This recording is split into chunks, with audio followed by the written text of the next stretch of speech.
Aujourd'hui, je reçois l'homme qui sait tout de nous. En fait, tout ce que nous postons sur Internet pour être plus précise, mais aussi un précurseur. Oui, vous avez bien entendu, Nabil Hafad, fondateur du groupe Archipel, est l'expert en Big Data, ou en français, données massives, mais aussi en restructuration d'entreprise et un passionné de modélisation. Nabil, bonjour et merci de m'accueillir dans les locaux du groupe Archipel. Alors avant de commencer, est-ce que tu pourrais te présenter ? Avec plaisir. Bonjour Yasmina, bonjour à tes auditrices et à tes auditeurs. Et merci pour l'invitation. La présentation me paraît un peu exagérée, mais bon, on va essayer de l'atténuer tout au long de l'échange. Alors, Nabil Hafad, bientôt 49 ans, papa de 2 enfants, pour ce qui est des choses essentielles, la famille. J'ai la chance de diriger depuis 9 ans un petit groupe d'activités qui s'appelle Archipel, dans lequel il y a une agence de marketing et de communication digitale qui s'appelle Archipel Digital, dans lequel il y a une société spécialisée en big data, en data science et en intelligence artificielle qui s'appelle Archipel Cognitive, et dans lequel il y a une société spécialisée en développement de technologies, de plateformes, d'applications qui s'appelle Agile Team. Tout cela étant coiffé par une entité en haut qui s'appelle Digital Invest, qui est un peu la maison mère et la société de participation motrice de tout ça. Alors, dans ce petit groupe, on pratique un certain nombre de métiers et d'activités qui sont toutes liées à la technologie, au digital. Tout le monde parle de digital aujourd'hui. Il y a peut-être 20 ans, on parlait pas de digital, mais aujourd'hui, on parle que de digital. On a un certain nombre de savoir-faire qui sont dans tout ce qui est front office, dans tout ce qui est à la fois marketing, communication, gestion de relations clients et vente. L'expertise qu'on a, le savoir-faire de nos équipes, c'est d'accompagner des marques, des entités, des personnes dans tout ce qui est gestion de front office. De la stratégie à la mise en œuvre opérationnelle, à l'amplification, à l'analyse des marchés. On parlera tout à l'heure, tu parlais un petit peu de Nabil qui sait tout de vous, c'est pas vrai, hein. Je sais pas tout des gens. Dieu merci d'ailleurs, parce que ça serait indigeste et compliqué à vivre. Vraiment compliqué à vivre. Pour le peu qu'on sait déjà, on a du mal à vivre avec, hein. Alors, si on savait tout, ça serait vraiment indigeste. Donc voilà, dans ces métiers-là, c'est un petit groupe d'activités autour des métiers du marketing, de la com digitale. Mais comme le côté data chez nous est très important et quelque chose de fondamental, on s'est lancé dans l'aventure depuis quelques années, on a développé des choses dessus. D'accord. Voilà. J'ai compris qu'en fait, tu t'étais intéressé à la big data dans la fin des années 90. Oui. Et ça m'a étonnée parce que j'ai fait des recherches. À l'époque, il y avait uniquement 10 millions de sites internet. D'accord. Aujourd'hui, il y en a à peu près 2 milliards, 1,88 Facilement. à peu près. Et aujourd'hui, chaque seconde, il y a 500 000 commentaires qui tombent sur Facebook. Exact. Mais bon, Tu fais une bonne recherche, hein. ouais, je C'est pense bien, un peu, c'est Nabil. bien, c'est Je bien. pense un petit peu. Alors, et en plus, en 99, Google, c'était en version bêta. Exact. Alors, tu me dis que tu t'es intéressé au sujet à un moment où je pense même pas que c'était arrivé chez nous. Enfin, je crois qu'on avait un moyen de se connecter, je crois, avec des gros routeurs et ça Connexion prenait. RTC. Voilà, ouais, exactement. Et quand ça marchait, on avait l'impression, ça y est, qu'on allait contacter E.T. ou que. Comment ça se fait? Tu es un précurseur, en fait. Alors, écoute, moi je suis tombé dans la marmite un peu tôt comme Obélix par rapport au sujet. À l'époque, on parlait pas de big data, absolument pas. J'avais commencé. Alors, ça m'amène à parler juste très rapidement de mon parcours avant de ça, si tu permets, sauf si tu as une question plus précise. Mais voilà, très bien. Disons que quand j'ai fini ma formation école de commerce, j'ai bossé pendant 9 mois et puis ensuite j'ai plongé dans l'entrepreneuriat. J'avais monté à l'époque un cabinet d'études de marché classique, hein, qui faisait du quali, du quanti, de la recherche. Et puis au bout de la première année, je me suis intéressé à Internet. C'était en 98-99. Je me suis intéressé à Internet parce qu'un ami à moi à l'époque avait monté un web agency, un copain de promo. Il m'a dit, écoute, toi, à l'école, t'as toujours été bon pour tout ce qui est marketing, com, brand et tout. Viens m'aider à travailler sur la com de mon business. Je dis, ok, avec plaisir.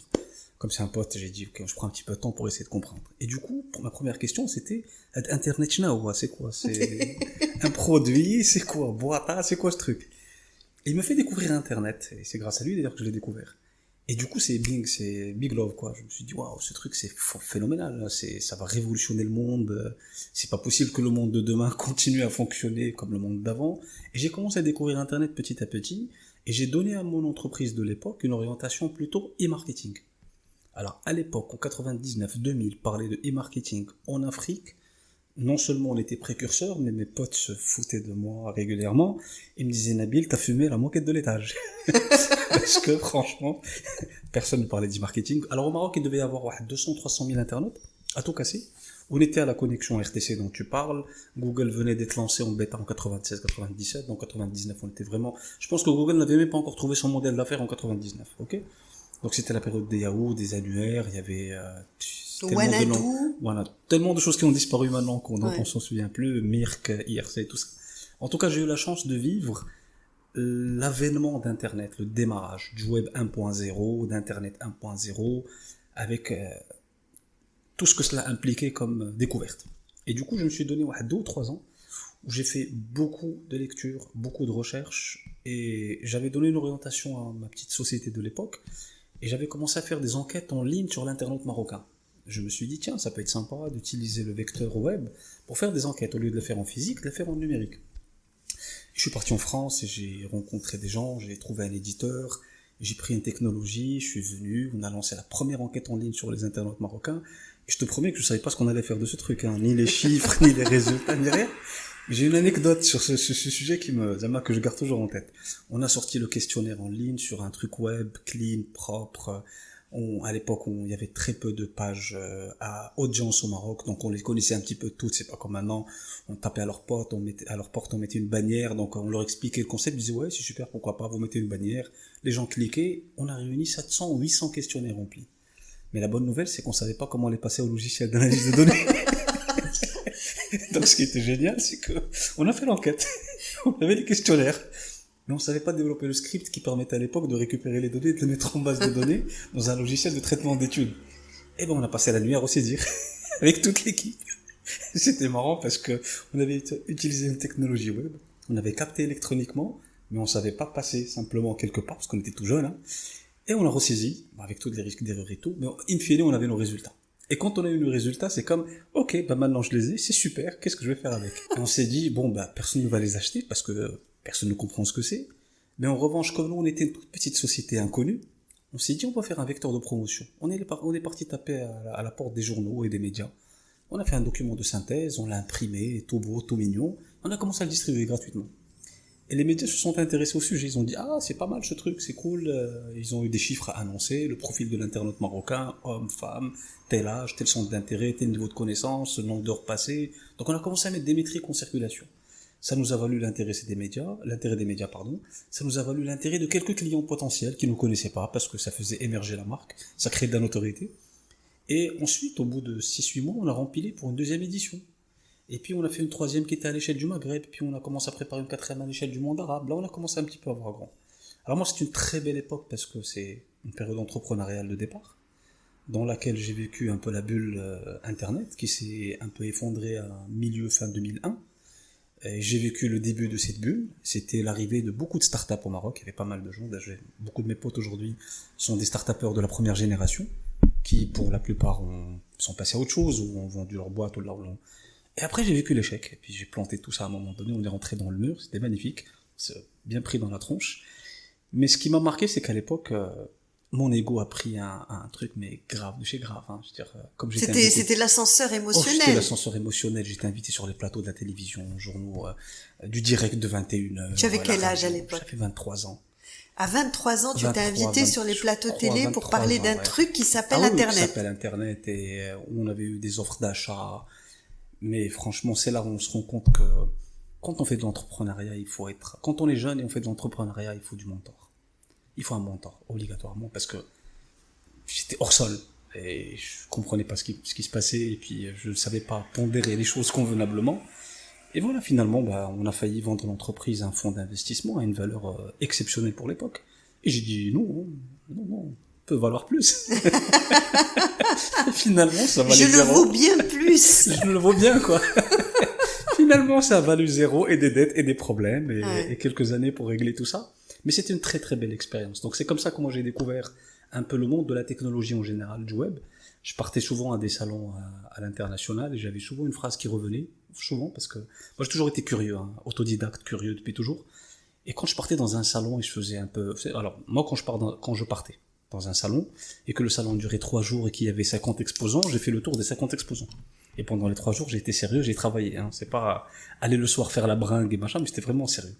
Donc je faisais le tour de tout le monde et je parlais à tout le monde. Et souvent, j'avais des phrases du type, vous venez du Maroc? Vous êtes sûr que vous venez du Maroc? Je dis, ouais, bah, jusqu'à preuve du contraire, l'avion qui il m'a amené de Casablanca. Donc j'avais toujours cette remarque. Pourquoi? Parce que, comme je lisais beaucoup, alors à l'époque, les sujets topiques de l'époque, 98 jusqu'à 2000-2001, c'était le one-to-one. Il y avait un livre très connu à l'époque, de Martha Rogers, si je me rappelle bien, qui s'appelait le one-to-one, et puis il y a eu le one-to-one en pratique. Donc c'est un livre qui nous a plus ou moins préparé au monde d'aujourd'hui. Il y avait des livres sur le data mining, sur tout ce qui est traitement de données analytiques, et puis il y avait des livres sur le monde de demain qui nous permettaient de voir que demain on va avoir un téléphone dans la poche qui va être connecté à Internet en permanence. Alors en 2000 c'était le khayal al-ilmi, comme on dit en arabe, c'était vraiment un peu illusoire, c'était de la folie, mais beaucoup de choses que nous vivons aujourd'hui qui sont devenues des gadgets, des choses simples, acceptées par tout le monde, franchement beaucoup de choses ont été prédites et prévues par des gens la fin des années 90. Moi, j'ai juste eu la chance d'avoir démarré ce cycle-là, de connaissance de cette dynamique d'Internet, des données, de la relation à l'utilisateur, du marketing en ligne, enfin, qui s'appelait pas marketing en ligne à l'époque, on l'appelait marketing autre, mais j'ai découvert en tout cas les bases et les fondamentaux pendant cette période-là. Alors, la question que je voulais te poser, c'était, on va parler de ce qui s'est passé entre-temps, oui. Mais une fois que tu as monté Archipel. Maintenant, oui. Oui. Est-ce que tu as fait des choses différentes? Qu'est-ce que tu as fait de différent par rapport à la première entreprise, justement? Les enseignements que tu as pu en tirer, ou tu t'es dit, bon, alors ça, je le ferai plus, et ça, par contre, je vais le faire. Est-ce qu'il y a eu, il y a sûrement eu un enseignement? Sûrement. À la dure. À la dure. Très honnêtement, l'entrepreneur que j'ai été au début de ma vie n'a absolument rien à voir avec l'entrepreneur que je suis aujourd'hui. Tu peux nous en dire plus là-dessus? Oui, avec plaisir. C'est un sujet, d'ailleurs, c'est un sujet qui me tient à cœur, et même en termes de partage pour d'autres personnes qui sont dans le parcours entrepreneurial. Quand j'ai fait ma première la première expérience d'entrepreneur, j'étais livré à moi-même. J'avais pas de repères, j'avais pas de carte. J'avais jamais travaillé en entreprise, j'avais travaillé 9 mois. En entreprise, c'est pas suffisant quand on sort de l'école. Déjà, quand on sort d'une école de commerce, prépa HEC, cycle de commerce, on nous sort avec une sorte de conditionnement pour être, je ne sais pas qui, et les meilleurs. On est un peu gonflé à bloc. Hein. Alors, en plus, quand on a été pendant 3-4 ans entrepreneur et sous les projecteurs des médias, je peux te dire que là, c'est exponentiel. Hein. L'ego, il prend un vrai coup. Donc, on a une vision de soi-même qui est totalement déformée de nos capacités, de nos vraies limites. Et je suis heureux d'avoir vécu l'échec à ce moment-là. Je dis souvent, parce que sinon ça aurait pu partir loin. Donc, une fois que j'ai vécu cette première expérience, à partir de là, j'ai vécu d'autres expériences qui, chacune, m'a permis de travailler la personnalité de leader qui m'a préparé à arriver à l'âge de 40 ans pour dire, je reprends l'entrepreneuriat. C'est juste pour dire que ça m'a, le Nabil année 2000 et le Nabil 2014 qui a démarré Archipel, c'est franchement deux gars qui ne se ressemblent pas en rien. Alors le Nabil 3.0 d'aujourd'hui, qu'est-ce qu'il a comme qualité qu'il n'avait pas en 99? Alors, première, c'est l'écoute des autres. La première qualité que j'ai appris à développer avec les gens et avec le temps, c'est d'écouter l'environnement dans lequel on est. On peut être porteur de convictions, on peut être porteur de croyances, c'est bien d'avoir des avis sur des sujets, d'avoir sa propre manière de voir les choses, mais il faut écouter les autres, parce que chacun, de par sa perspective, peut ramener des choses que nous pouvons ne pas voir, parce qu'on a notre cadre de référence, on a notre vision du monde, mais en écoutant les gens, on enrichit les paramètres de l'équation, parce que sinon on s'enferme dans quelques paramètres qu'on maîtrise, et on finit par tourner en rond. Donc la première des choses, c'est vraiment développer la capacité d'écoute de l'environnement. Et quand je dis de l'environnement, c'est de tout l'environnement. Pas forcément des gens qui sont à un niveau supérieur en termes d'encadrement, de management, mais de tout le monde. Chacun peut nous apporter quelque chose. Et toute situation qu'on vit peut être une situation apprenante de quelque chose. Ça, c'est vraiment quelque chose que je ne comprenais pas avant, quand j'étais plus jeune. Avant, tu écoutais pas? Ah bah non, avant c'était, je pensais être je sais pas moi, la 8e merveille du monde. Tu pensais toujours avoir la bonne raison, idée. Ouais, avoir la bonne idée, et puis il y a que ma manière de faire, on fait comme ça, et c'est comme si. Est-ce que tu as eu des amis ou des proches qui essayaient de t'alerter et que t'as pas écouté? Non, si. J'ai eu des proches qui m'ont aidé vers la fin du cycle entrepreneurial numéro 1, mais c'était un peu tard. La vérité, j'ai un ami tunisien que j'aime beaucoup, qui m'avait pris un jour entre 4 yeux, et il m'avait permis de comprendre des choses. D'ailleurs, je travaille avec jusqu'à aujourd'hui, hein. Je prends des enseignements de l'époque. Mais déjà, tu m'as posé la question sur ce que j'ai appris de cette période entrepreneuriale maintenant. Donc, d'abord, l'écoute des autres.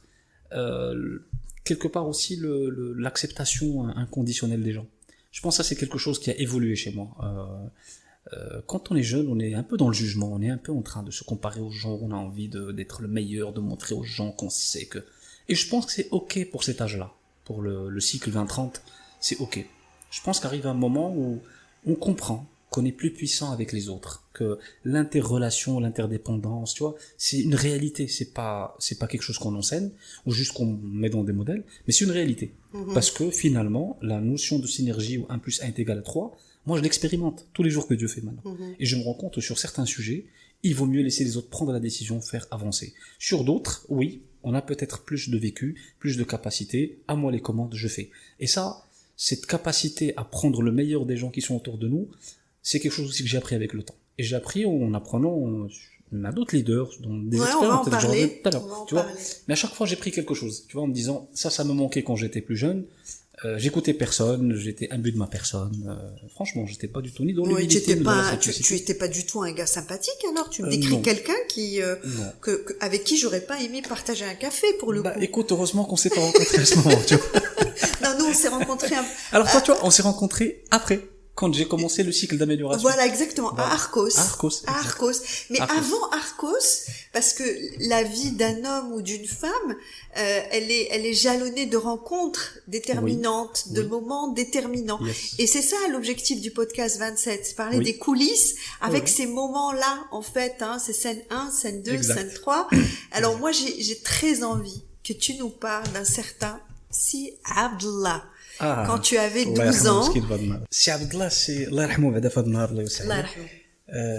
monsieur qui tenait la papeterie du quartier. En fait, moi, pendant les grandes vacances, je voyageais pas beaucoup pour certaines considérations. Et un jour, il m'a proposé, je devais avoir 11 ans, si je me rappelle bien. Un jour, il m'a dit, écoute, la rentrée scolaire approche, est-ce que ça te dérange pas de venir nous donner un petit coup de main au niveau du comptoir, juste de 18h à 20h, 21h, parce que bon, on a un rush et tout. Le comptoir était un peu en L, donc il fallait prendre un coin, prendre des listes de fournitures, et puis remplir et donner aux gens les machins. J'ai dit, oui, pourquoi pas, la vérité, ça peut être une expérience d'apprentissage de la vente. Je pense que j'ai toujours eu une sorte d'appétence pour la vente, pour le commerce. Et j'ai dit, pourquoi pas, je peux toujours essayer pour voir, je vais essayer. Je pense qu'il avait commencé avec mon frère. Donc mon frère avait commencé à le faire, et je crois que c'est mon frère qui a dû m'attirer, voilà, les souvenirs me reviennent comme ça en brime. Je crois que c'est mon frère qui m'a dit, viens, ça peut être sympa, machin et tout. Et ça permet de rencontrer les filles du quartier et tout. C'est une bonne position. En fait, c'était ça la vraie raison. Ça devait être ça. Tout nous dire maintenant. Non. C'était le siècle passé. En fait, très honnêtement, ça vient comme ça. Tu vois, maintenant que tu m'as dit, si Abdallah, il y a des fiches qui montent. Mais je crois que la vraie motivation, c'était probablement pour servir les jolies filles du quartier. Partage avec nous la vraie Big Data, Nabil. La vraie. Très bien. On avait dit, il y a 20 millions de comptes Facebook. Il y en a, dont 1 million faux, c'est ça, ou 21, c'est ça? Il y a, oui, à peu près 1 million de comptes faux chez nous au Maroc. D'accord. Donc nous, on veut pas la data fausse, là. On veut la vraie. Moi, je veux les vraies fiches. Non. Alors, en fait, du coup, j'ai commencé l'expérience. J'ai commencé à aider un petit peu à prendre des fiches. Déjà, t'arrives dans une papeterie, tu sais pas où sont les choses, donc il faut un petit peu. Tu avais 12 ans. J'avais 11-12 ans, ouais. Je pense que c'était dans ce cycle-là, pas plus. Et j'ai fait ça la première année. Et j'ai trouvé ça sympa parce que finalement, 1, ça permettait de rencontrer des gens, discuter un peu. 2, ça permettait d'apprendre à faire un truc. 3, étant le plus jeune de toute l'équipe, on a forcément envie de bien faire, pour dire que, quelque part, de recevoir les signes de reconnaissance. Donc là, l'ego, il était en préparation, là. Il était en préparation. Ouais, exact. Ouais. Il était en préparation. Et du coup, comme moi, j'étais un peu francisant, donc je prenais la clientèle francisante. C'était facile à régler, facile à gérer. Les jeunes filles blondes francisantes. En tout cas, on n'avait pas des blondes au quartier, Faut pas déconner non plus, J'aurais fait autre chose, sinon. En tout cas, je prenais tous les francisants qui venaient moi, je prenais le coin, je me rappelle, et je prenais les listes, et j'avais commencé à l'année 1, et c'était vraiment une belle expérience parce que, je rigolais avec, il y avait le monsieur Allah yarhamou, il y avait ses 3 enfants, et puis il y avait un aide où il y avait mon frère et moi, donc on était quand même un sacré groupe. Et il nous amenait à manger, il nous offrait des petites choses. Franchement, Allah yarhamou, c'était un gentil monsieur. Et voilà, la première fois, c'était ça. Ça a duré peut-être une semaine, 10 jours, 15 jours de la rentrée. Et quand j'ai fini, il m'a fait un petit package avec les fournitures scolaires et il me les a offerts en remerciement pour tout le temps que je passais les soirées avec. Je trouvais ça super sympa, l'année passée. Et quand on est arrivé la rentrée scolaire d'avant, Il m'avait dit, si tu veux commencer, même plus tôt, tu peux venir. J'ai dit, ouais, non, pourquoi pas. Donc du coup, au lieu de passer que 10 jours de semaine, j'avais passé, je pense, si je me rappelle bien, un mois de rentrée scolaire. Du coup, un mois, ça veut dire qu'on intervient sur le stockage, le classement, la préparation, pas simplement sur la vente au comptoir. Donc du coup, je commençais à faire de la vente au comptoir, mais en même temps, je contribuais à stocker, à ranger. La même chose, même dynamique, même rythme, et crois-moi, une papeterie pendant la rentrée scolaire, c'est le rush, hein, ça va vite, tout le monde arrive, tout le monde veut être servi, on prend 4, 5, 6 papiers, on les traite, et les gens attendent, il faut pas qu'ils râlent, après j'ai appris les ficelles du métier, et ainsi de suite. Donc, la deuxième année, c'était ça. La troisième année, et puis je commençais à m'habituer, parce qu'à chaque fin de cycle, le monsieur me donnait mes fournitures scolaires, et je trouvais ça sympa, parce que ça m'évitait d'aller chez mes parents leur dire, payez-moi mes fournitures, j'étais tout fier de pouvoir me les payer tout seul, en réalité. Je pense que l'année 3, si je me rappelle bien, j'ai commencé encore un peu plus tôt, à chaque fois je commençais une semaine, 2 semaines un peu plus tôt, et je crois que c'était l'année 3 ou l'année 4, où l'un de ses fils a commencé à m'amener avec lui à Darb Omar pour acheter les fournitures. Je trouvais quand même que c'était un grand signe de confiance, hein, parce que le chose Là, qui là t'étais dans la supply chain. Là, j'étais vraiment dans la supply chain. Et je partais sur la petite moto, tu vois, la moto du Grbouz. Ouais. Sérieux, on partait en moto, on venait avec des gros cartons, on avait une moto, on n'avait pas de voiture, hein. On avait qu'un gros carton, on Que vous teniez avec le corda. avec le corda et tout. C'était marrant comme expérience. Donc, là, j'ai fait avec eux les rentrées, mais en même temps un petit peu le sourcing. Et je crois que c'est cette année-là où, comme je ne venais plus qu'à 18h pour démarrer, je commençais à venir un peu. C'était presque devenu un job, hein. Je venais un peu plus tôt, des fois à 14h, à 15h, je passais toute la journée, ainsi de suite. Et un jour, j'étais là l'après-midi, il y a une dame qui arrive, qui voulait acheter des cadeaux pour son boss. Et je leur ai dit, un petit clin d'œil, on avait notre code interne, du genre, elle est pour moi celle-là, vous me la laissez. Et je suis allé chez la dame, tout mignon, tout jeune, c'est 14 ans, 15 ans. Bonjour madame. J'ai commencé à lui parler, elle a voulu acheter un truc, j'ai commencé à la questionner. Votre boss, il est comment, il aime quoi, il est comment son bureau. Tu sais vraiment, je faisais la qualification du commercial, quoi, mais spontanément. Tu faisais la découverte des besoins. Exact. C'est ça? Exact. Et spontanément. Ouais. Ni trame, ni étude, ni modèle, ni rien. C'est juste qualification. Et la dame, elle a vu que je lui posais des questions, donc elle répondait. Et au fur et à mesure qu'elle répondait, je commençais dans ma tête à imaginer les produits que j'allais lui proposer. Et de fil en aiguille, elle est sortie avec 3500 ou 4000 balles de fourniture. Et t'as le boss qui me regarde et qui regarde ses fils du genre, waouh, il y a quelque chose qui se passe là, tu vois. C'est comme dans un spectacle, tu te dis, il y a un truc là. Bon, moi j'étais tout content, hein. J'ai fait une belle vente. Et après j'ai eu l'idée, j'avais dit au monsieur, je dis, mais pourquoi est-ce qu'on fait pas un truc? Il y a plein de bureaux autour de nous. Nous, on travaille que pendant la rentrée scolaire, on est là à attendre le rush de 19h, alors que dans la journée, il y a du creux. Pourquoi est-ce qu'on se fait pas un catalogue? Et moi, je vais aller faire du porte-à-porte chez les entreprises qui sont autour, et leur dire, par rapport à des fournitures de bureaux, de machin, que ils peuvent nous considérer comme fournisseurs potentiels au lieu de... Et c'est ce que j'ai fait, et ça a été super, franchement. En fait, tu étais en train de designer une approche un peu ton groupe d'aujourd'hui avec une offre intégrée. Voilà, allez, on vend pas qu'une seule chose, on vend tout un package. En fait, on passe de stade de maturité à stade de maturité. Tu fais un truc, tu sens que ça marche, tu mets un deuxième, un troisième, un quatrième. En tout cas, ça, j'ai une belle expérience de vente et une belle expérience humaine aussi, parce que derrière le comptoir, ça bosse dur et ça rigole et ça crée des liens forts. Et en face du comptoir, il y a aussi des gens très différents qui viennent. C'est cette diversité des gens qui viennent. Entre des gens très conservateurs, des gens arabisants, des gens francisants, des garçons, des filles, des jeunes, des moins jeunes, des sympas, des étrangers, des sympas. Des pas sympas. Ah des gens hyper désagréables, mais il faut gérer. Comment tu gérais les gens très désagréables? Parce que c'est vrai que chez nous, le client a parfois tendance à être hyper désagréable avec les caissières de supermarché, avec les gens qui sont derrière le comptoir. Et moi, ce qui m'a toujours épaté, c'est que ces mêmes personnes, lorsqu'elles se retrouvent à un café parisien où elles vont payer leur café 22 €, qui va leur être servi froid par un serveur hyper désagréable, elles vont lui dire merci monsieur. Oui. Alors toi, comment tu gérais Alors, tu sais, maintenant que tu dis ça et tu parles du café parisien, oui. Je pense que l'atout langue française joue beaucoup dans ce pays, comme par magie. Ouais. Le fait d'être le petit jeune, cheveux un peu raides, fricous, qui parle français, et qui dit oui madame, attendez, je vais m'occuper de vous, vous inquiétez pas, machin et tout. Je pense que c'est un effet de désamorçage qui est extraordinaire parce que, parce qu'on parle en français. Mais c'est lamentable. C'est lamentable, bien sûr que c'est lamentable. Mais c'est dans notre culture, hein. On n'y peut rien. On a encore le syndrome du colon, il est chez nous. et chez beaucoup de présidents encore, hein, à très haut niveau de l'échelle de l'entreprise au Maroc. Hein. Je le dis, j'assume ce que je dis. Hein. C'est pas juste au niveau base, hein, au niveau même décision. Je suis d'accord avec toi parce que moi, pendant 20 ans, j'ai dirigé un cabinet de formation qui était une franchise américaine et je me souviens d'un président qui m'avait dit, nous, madame, on travaille avec nos amis, les Français. Et j'ai dit, mais moi, je suis marocaine, monsieur. Donc oui, j'abonde dans ton sens complètement. Donc voilà, pour répondre à ta question, moi, je sais pas à l'époque comment je pouvais désamorcer ce qui se passait. Je sais que le facteur langue jouait, mais je sais aussi que depuis toujours, je fais de l'empathie. Par exemple, dans ces cas-là, en essayant de, tu vois, de se mettre à la place de la personne, d'essayer de voir ce qui se passe. Et puis il y a une certaine étanchéité qu'on développe. Oui. Ah oui, après ça reste un service qu'on est en train de faire. Hein. On n'est pas forcément touché par ce que va dire la personne. On veut surtout régler le problème et avancer. Hein. C'est surtout ça. On règle. Alors, l'école ne s'est pas arrêtée là parce que j'ai la sensation, puisqu'on s'est connus quand tu travaillais à Arcos, en 2002, donc tu rejoins Arcos, et quand même tu fais une rencontre déterminante. J'avoue que moi aussi cette personne m'a beaucoup marqué, et je suis pas là, on n'est pas les seuls, je crois. Et c'est là en fait que tu rentres dans l'apprentissage d'outils, de modélisation, c'est vraiment là où tu rentres dans cet univers-là. Alors, est-ce que tu pourrais nous parler de cette expérience et puis de cette personne qu'on peut citer? Je pense qu'elle nous en voudra pas. Avec plaisir. Bon, Amine nous en voudra pas si on parle de lui. Hein. Alors, il se trouve que quand j'ai fini un peu mon cycle entrepreneurial, qui s'est soldé par un échec, hein, qui s'est soldé par une fermeture d'entreprise et tout ce que cela induit pour un jeune de mon âge, je rappelle qu'il ne vient pas d'un environnement familial d'affaires, qui n'a pas de mentor, et qui quelque part se dépatouille tout seul pour trouver des solutions.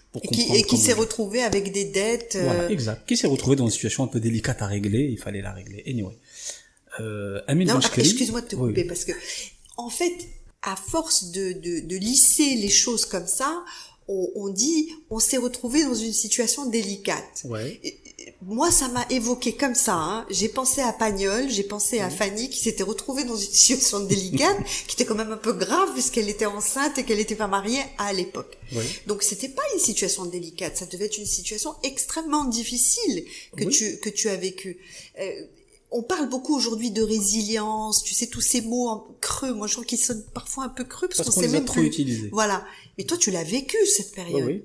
Alors, pour te donner une petite perspective, quand j'ai fermé mon entreprise, je me suis retrouvé avec beaucoup de dettes qu'il fallait payer et j'avais pas de ressources. Et il faut savoir que j'ai dû passer les 2 ou 3 années après avoir fermé ma première entreprise à payer mes dettes. Il fallait le faire, c'est tout. C'était soit ça, soit je fais de la fuite en avant et ça compromettait tout mon avenir. Donc, et est-ce que tu étais déjà père de famille? Non. J'avais la chance d'être encore à l'époque célibataire. Non, j'étais célibataire. Taïch, non, ça va.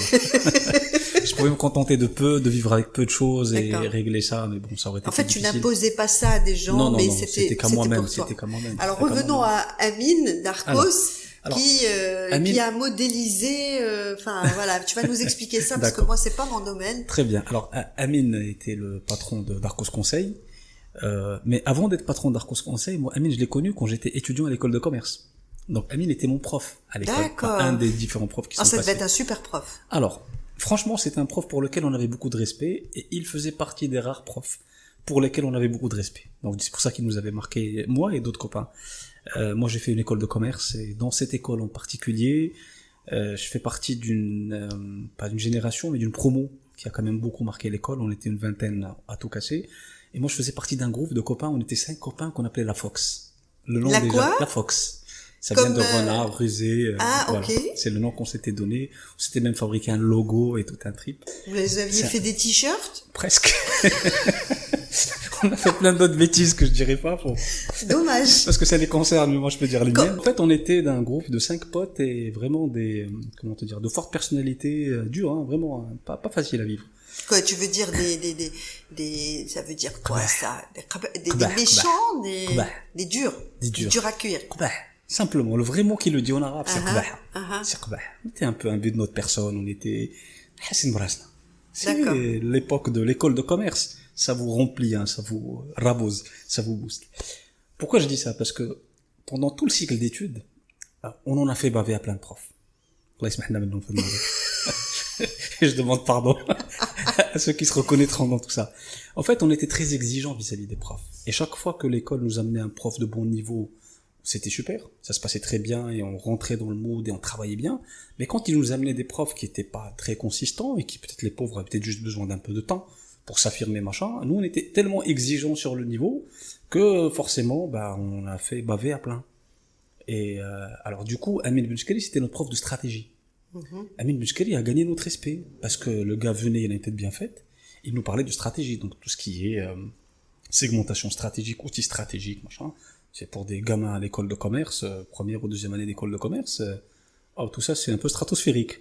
Sauf que lui, il avait quand même beaucoup de prestance. Il venait, il rentrait en classe, il passait son cours, on suivait, on était dedans et on comprenait avec lui petit à petit des choses. Et franchement, on a beaucoup appris, pas moi tout seul, mais je pense qu'on a beaucoup appris sur des notions de découpage stratégique, d'orientation, de positionnement, des choses avec lesquelles on travaille toute notre vie, grâce à Amin. Donc en fait, le groupe des renards, il bouffait les profs qu'ils aimaient pas, et quand ils rentraient dans la salle de cours d'Amin, vous étiez des petits dedans. Agneaux. On était dedans, pas agneaux. Non, toujours pas. On était dedans. La vérité, on était dedans. On apprenait, on travaillait, on challengeait. On le challengeait lui-même, mais on le challengeait avec beaucoup de respect. C'est quelqu'un qui force le respect par sa bienveillance, par sa. Absolument. C'est quelqu'un qui a beaucoup de puissance et beaucoup d'humilité en même temps, et ça c'est génial d'avoir ces deux-là dans une même personne. C'est extrêmement intéressant.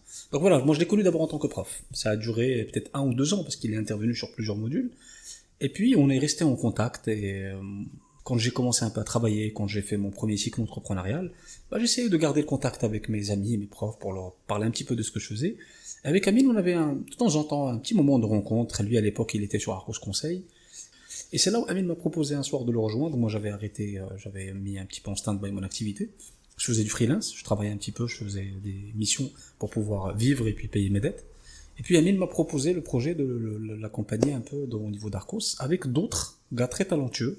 C'est des femmes et des hommes de très grande qualité. Et il y avait un projet de développement à mener. Il y avait un projet, Arcos Conseil était connu à l'époque pour son positionnement dans l'informatique décisionnelle. Et il fallait élargir un petit peu le scope d'activité. Il fallait travailler sur d'autres moteurs de croissance. Et bon, comme moi j'avais un tempérament d'entrepreneur, Amin avait besoin d'un intrapreneur sur les métiers un peu de demain, sur tout ce qui était à l'époque CRM, système d'information mobile, ERP, SIRH, des choses de ce type sur lesquelles moi j'ai fait un peu le travail d'intrapreneuriat en collaboration avec lui. Et ce qui frappe encore une fois, c'est que c'est encore précurseur, parce qu'on est en train de parler de CRM, de ERP en 2002. C'est-à-dire, Alors, il faut quand même que les personnes réalisent ça. C'est-à-dire que toi, tu commences à parler d'internet alors que c'est encore en version bêta et qu'il y a rien.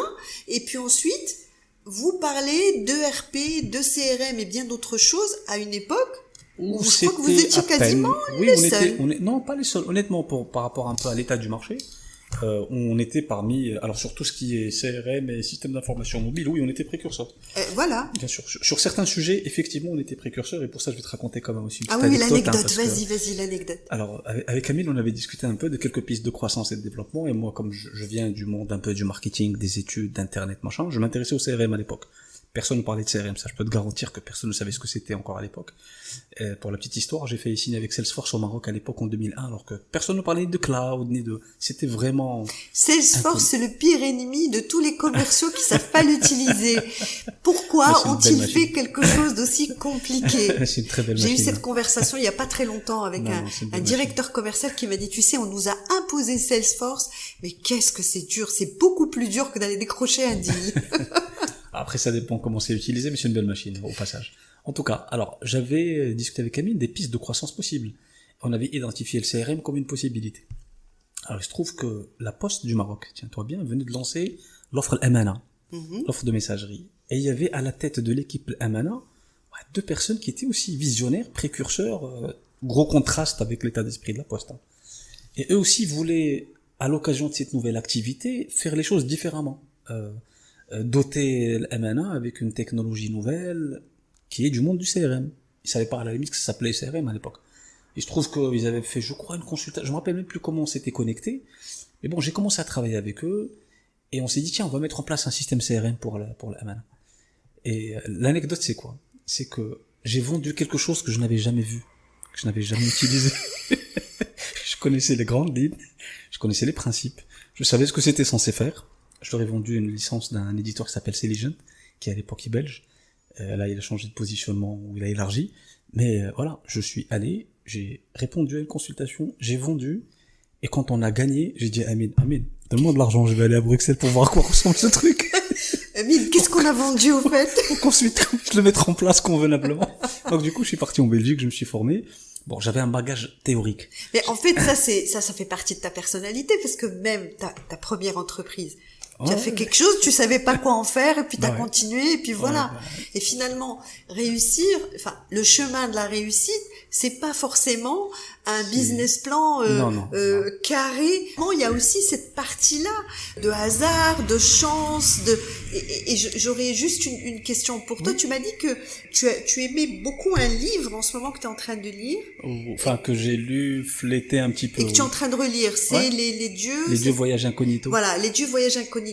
Il est beaucoup question de chance, de malchance dans ce livre. Oui. Ouais. T'es quelqu'un qui a eu de la chance, qui a eu de la malchance, ça se crée, parce que je sais qu'il y a des coachs, je vais mettre plein de guillemets, qui nous expliquent que c'est nous qui attirons le mauvais, qui pouvons attirer le bien, et qui en fait rajoutent de la mauvaise conscience à de la tristesse ou du malheur que les gens ont déjà. Mais est-ce que tu considères toi que t'as eu de la chance, t'as eu de la malchance? Comment tu te positionnes là-dessus? Alhamdoulilah, j'ai eu de la chance.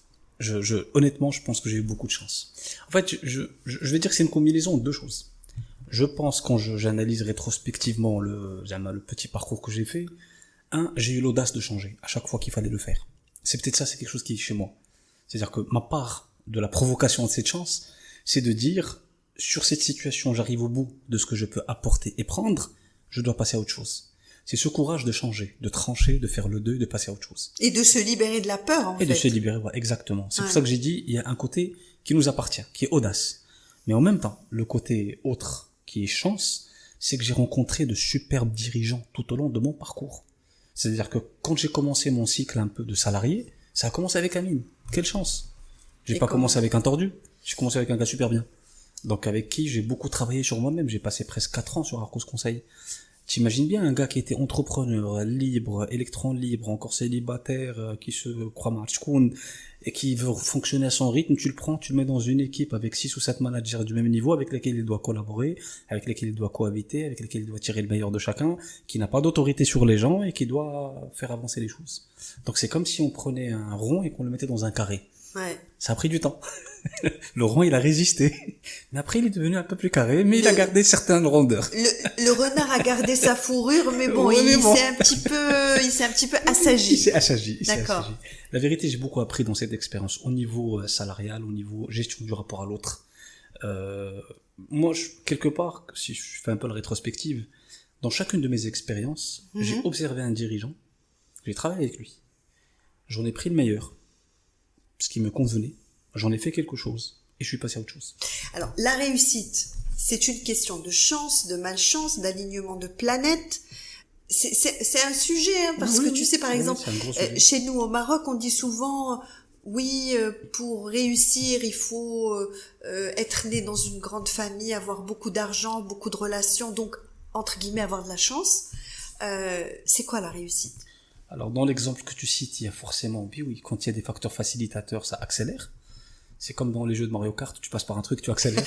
C'est des accélérants, c'est du réseau, c'est des moyens, c'est indéniable, ça aide. Il y a des gens qui ont la fibre optique pour réussir, et d'autres, ils ont un ADSL. ADSL. Il a le RTC de l'époque. Non, je pense qu'il y a un facteur chance, il y a un facteur environnement, ça c'est indéniable. Cela dit, on peut pas lier son destin, sa vie, qu'aux autres, la chance, machin, non. Moi, je pense qu'on construit son succès. Comme nous, on peut le construire. Ça passe par... moi, je suis très intuitif. C'est-à-dire, tout ce que j'ai pris comme décision, c'est des choses qui ont émergé par l'intuition. À un moment donné, c'est comme s'il y a une petite voix interne qui te dit... Trust your gut. Ça fait, tu poses pas de questions, le khair qdam, tu avances. Donc, c'est pour ça que j'ai dit, c'est une combinaison entre, d'un côté, il faut de l'audace. L'audace te permet de te libérer de la peur. Elle te permet de gérer le changement. Elle te permet d'aller vers l'inconnu. Parce que sinon, tu vas rester sclérosé à ta place. Mais en même temps, la chance, c'est que peut-être qu'il y a des gens bien, tu rencontres des gens intéressants, il y a des facteurs facilitateurs qui émergent. Mais c'est parce que tu as درتي, comme on dit, on a درتي النية ودرتي السبب. درتي اللي عليك. Ouais. Mais si après, tu es toujours là, et tu dis, bah, les autres n'ont pas fait pour moi, mes Ouais. parents n'ont pas fait. Moi, j'aurais raisonné comme ça. Ouais. Mes parents n'ont pas fait pour moi. Bah oui, bah, je serais resté, enfin, je considère pas avoir fait un truc exceptionnel, mais j'aurais pas progressé, j'aurais pas vécu l'expérience que j'ai vécue. Pour la simple raison qu'à un moment donné, on dit, c'est de ma vie, c'est moi qui l'a construit, ce sont mes convictions, et des fois ça a été successful, des fois je me suis pris la gamelle, mais c'est la vie. Mais au moins, c'est toi qui drive. Et le succès, moi je suis convaincu, ayons aussi fait formation de coach en 2010, en 2011. On va en parler, oui. Même si j'en parle pas beaucoup, que franchement, c'est une affaire qui nous appartient, que c'est nous qui le construisons, c'est nous, comme dirait l'autre, qui voulait que la statue est dans le marbre. C'est nous qui la sculptons. Donc si on accepte de sculpter, ben, on va aller vers quelque chose. Mais si on veut rester une statue de marbre, un bloc de marbre, on va rester un bloc de marbre. C'est un choix. Ouais. Et c'est un choix, et puis c'est aussi une question de volonté très importante. Oui. Et j'imagine que de la volonté, tu as dû en avoir besoin. Alors, tu as fait un passage en 2006 à Régie 3, Oui. où là, encore une fois, il est question de stratégie. Encore une fois, il est question de vente. Donc là, du coup, c'était pas la dame qui est venue pour son patron à qui tu as vendu Non, 3000 non, dirhams, non, mais voilà. je crois que c'est du plus 30% que tu as Non, fait. non, on parle de 800 millions de dirhams. Ouais, là, on parle de vente. 800 millions de dirhams. Mais bon, Mais c'est la même les chose. 3000 dirhams de la dame de la librairie, C'est le même principe. c'est le même principe, hein. C'est le même Puis principe. ensuite, tu passes à de la restructuration d'entreprise en tant que directeur général dans une entreprise en 2009. 2008, excuse-moi. C'est pas simple d'arriver comme ça, DG d'une boîte qu'on doit restructurer. Là, le renard, il est pas bien, je sais pas s'il est bien accueilli. Tu vas finir par me coller l'image du renard. Écoute, Après, moi, on va répéter, hein. je vais te dire une chose. Moi, le renard, je le corrèle au Petit Prince. D'accord. Donc, ça va. C'est mignon. Très bien. Juste, je te précise, parce que tu l'as répété 2 ou 3 fois. Les Bon, auditeurs vont me j'arrêterai. dire, c'est quoi que ce renard? C'est quel truc? Eh ben, il faudra qu'ils écoutent jusqu'au bout l'interview. Très bien. Mais oui, je veux dire, c'est un recrutement externe, c'est pas une promotion interne. Les gens te connaissent pas dans cette entreprise. Non, absolument et pas. tu es là pour redresser une entreprise qui est en quasi faillite. en quasi faillite. Exact. Comment ça se passe, docteur? Comment ça se passe? Très bonne question. En fait, déjà, juste une petite parenthèse sur Régie 3, parce que Bien comme sûr. tu dis tout à l'heure, ça a toujours été de belles rencontres, hein. Mhm. À Régie 3, j'ai travaillé avec un grand monsieur. Un très grand monsieur. C'est Tchofer Ismail, qui est un ami que j'apprécie beaucoup. Lui, c'est un grand diplomate. C'est un monsieur d'une zénitude. Avec lui, j'ai vécu des moments où il y avait de la tension, il y avait de la bagarre de négociation, il y avait de la menace, il y avait ce que tu voulais. Et le monsieur était zen. Avec lui, j'ai appris à gérer les moments complexes en restant zen, parce qu'in fine, il n'y a pas mort d'homme. On apprend dans ce type d'environnement que, in fine, l'essentiel n'est pas touché, c'est qu'une négociation. Chacun joue ses cartes, chacun y va au bluff, au machin. Il faut savoir rester calme, il faut savoir rester lucide, et il faut savoir mener sa barque. Grand monsieur. Franchement, je le suis extrêmement reconnaissant pour tout ce que j'ai appris avec lui. C'est quelqu'un vraiment que j'aime beaucoup. Et j'en parle avec beaucoup d'émotion, parce que c'est quelqu'un avec qui on a vécu un projet de restructuration aussi, un peu compliqué dans la douleur, ce qui nous a pas fait que des amis, on a touché des intérêts existants, c'était pas forcément une expérience de tout repos. Ben, en fait, quelqu'un qui réussit, pas tout court, mais qui réussit à mener un projet à bien, c'est pas forcément quelqu'un qui se fait plein d'amis au départ. Ah non. Après, on peut peut-être comprendre. Il y a des personnes qui vont comprendre la finalité. Et il y en a qui Mais comprendront sur jamais. en fait, c'est un peu quand t'es chez le dentiste, il y a la roulette qui est en train de faire un âne, donc là, t'es pas bien. Puis quand tu pars, tu te dis, bon, ben voilà, ça va mieux. Exact. Et, donc tu vois, je parle plus du renard, je parle Voilà, de c'est bien, dentiste, ça très va bien. mieux. Très très bien. Non voilà, donc ça c'était pour la petite expérience sur Régie 3. Alors pour Artemis, ça s'est fait par un chasseur de tête qui m'avait approché. Il se trouve que quand j'avais ma société d'études de marché, j'avais comme client Rachid Sfaraoui, qui était client à moi à l'époque pour 2 ou 3 missions que j'avais fait pour lui. Il avait gardé en tout cas un bon souvenir de notre collaboration que tu connais bien. Et Rachid, oui, je connais bien puisque moi je l'ai accompagné quand il a acheté, je sais pas, une dizaine d'entreprises pour créer un groupe. Finatech. Et Finatech. Avec Rachid, ce qui est bien, c'est qu'on bosse beaucoup, mais on s'en aperçoit même pas. Du tout. Non, du tout. Je l'appelais à l'époque le quadriprocesseur. Mais... Rachid, comme je te dis, était mon client avant. Et quand il est venu, il a monté le groupe Finatech, dont le portefeuille qu'il avait récupéré, il avait récupéré une société qui s'appelle Artemis, qui est le leader actuel et qui a toujours été de tout ce qui est contenu à caractère juridique. Et moi, en tout cas, Rachid m'avait approché un jour, un chasseur de tête m'avait appelé. Je rencontre Rachid. Alors, ce qui est génial avec Rachid, c'est que c'est un anglo-saxon, pur, jusqu'à l'os. Donc ça va vite. 5 minutes de salam alek pour faire un peu l'actualisation. On a juste fait rapidement Update. la timeline vite. Et puis il me dit, écoute, j'ai levé 600 millions de dirhams de chez Atman Benjeloun et dans le package, j'ai récupéré des filiales qu'ils avaient dans Financecom. Et là-dedans, il y a une boîte qui s'appelle Artemis et j'ai besoin de quelqu'un qui fait A ou B. A, il l'audite, il me dit qu'il y a quelque chose à faire d'utile avec. Tu me fais un business plan, combien d'argent t'as besoin et tu la restructures. B, il y a rien à faire avec, combien d'argent t'as besoin et tu la fermes et je te paye. Je dis, c'est super ce truc. C'est pas mal. Franchement, c'est pas mal. Pourquoi? Parce que, et je remets un peu les choses dans le contexte, parce qu'au niveau de Régie 3, j'en étais arrivé au point où les choses roulaient bien, on avait fait une belle croissance, on avait amélioré des choses, et il y avait des cycles métiers que je maîtrisais bien, et je commençais à pouvoir jouer au golf chaque jour. Et là, déjà, je commençais à me dire, tu sais, t'es trop jeune pour travailler le matin et jouer au golf l'après-midi. À un moment donné, il y a une perte de valeur qui va se mettre en place dans le temps, mais bon. Et du coup, quand j'approche Rachid, je me dis, tiens, ça c'est excitant ce truc, hein. Il y a du boulot, hein. C'est un peu fou, là. Ça c'est pas mal, hein. Là, il y a des problèmes, là. Il y a des problèmes, hein. De vrais problèmes encore à régler. Donc, du coup, je dis à Rachid, laisse-moi un petit peu de temps de réflexion et je te réponds. Je lui ai répondu, je pense, le lendemain. J'étais direct chez son avocat. Contrat, discussion, machin et tout. Mais bon, c'était un moment aussi où moi je voulais changer, hein. Donc c'est pas que l'offre qui m'a fait changer. J'avais décidé de changer. J'en avais parlé au président. On s'était préparé. On avait défini un horizon de sortie. Et le hasard fait bien les choses. J'ai été contacté à ce moment-là. J'ai dit, Allah barakatillah, marhaba. J'ai pris le challenge. C'était quoi? C'est d'aller restructurer une entreprise que je ne connaissais pas. Donc je ne connaissais ni le modèle d'affaires, ni l'historique, ni rien du tout, hein. Alors, je signe avec Rachid. 2 jours après, Rachid m'appelle. Il me dit, tu sais, j'ai une autre filiale qui fait l'installation de trucs de sonorisation, machin et tout. Donc, j'ai besoin d'un président en transition. Tu te débrouilles, tu prends les deux. Je lui dis, Rachid, je veux bien, mais tu sais, ça fait chez moi 2 environnements que je connais pas. Il m'a dit, écoute, t'as pas le choix. Tu prends les deux. J'ai dit, ok. Ma femme était enceinte, j'attendais ma fille, ma grande. J'ai dit, marhaba. Alors, je démarre un lundi. Lundi matin, boulevard d'Enfa. Lundi après-midi, c'est Marouf. Lundi matin dans une entreprise, mais alors là, un modèle d'affaires, un état d'esprit, une culture, hein. Lundi après-midi dans une autre culture, un autre délire, un autre film. Mais exactement comme ce qui s'est passé avec Amine à Arcos, oui. Où en fait, vous aviez vendu quelque chose qu'on connaissait pas. Bah là, tu connaissais pas, et en plus là, t'étais le patron. Sauf que là, c'est 2 mandats de directeur général cumulés d'un coup, et 2 responsabilités cumulées, donc il fallait être fou pour dire oui, hein. Lui, il m'a pas laissé le choix, la vérité. C'était un bon lundi matin. C'était un excellent lundi matin. Que j'oublierai jamais. Donc, en fait, je démarre, pour te la faire courte, sur la deuxième société qui s'appelait Sofratev à l'époque, je passe 4-6 mois en parallèle avec la première. Je fais l'audit de la situation, j'analyse les fondamentaux, je vois ce qu'il y a à faire, je construis un plan de développement. Et à un moment donné, j'analyse, parce que je connaissais pas la structure du groupe, ni les autres entités. J'analyse d'autres entités dans le groupe et je vois qu'il y a énormément d'éléments de synergie. Et un jour, je vais voir Rachid, je lui dis, Rachid, tu t'es planté. C'était pas moi qu'il fallait confier la boîte. C'est Aflan. Il me dit pourquoi? Je lui dis voilà pourquoi. Moi, j'ai pas de problème. Je te mène ton projet à terme. Mais moi, je vais te demander beaucoup de pognon pour le faire parce qu'il faut que je construise des moteurs qui n'existent plus dans cette boîte. Alors que lui, il a 3 moteurs qui existent. Il suffit de la lui mettre entre les mains. Il sera heureux, il sera fier de pouvoir élargir son périmètre, mais lui, il a des moteurs qui marchent.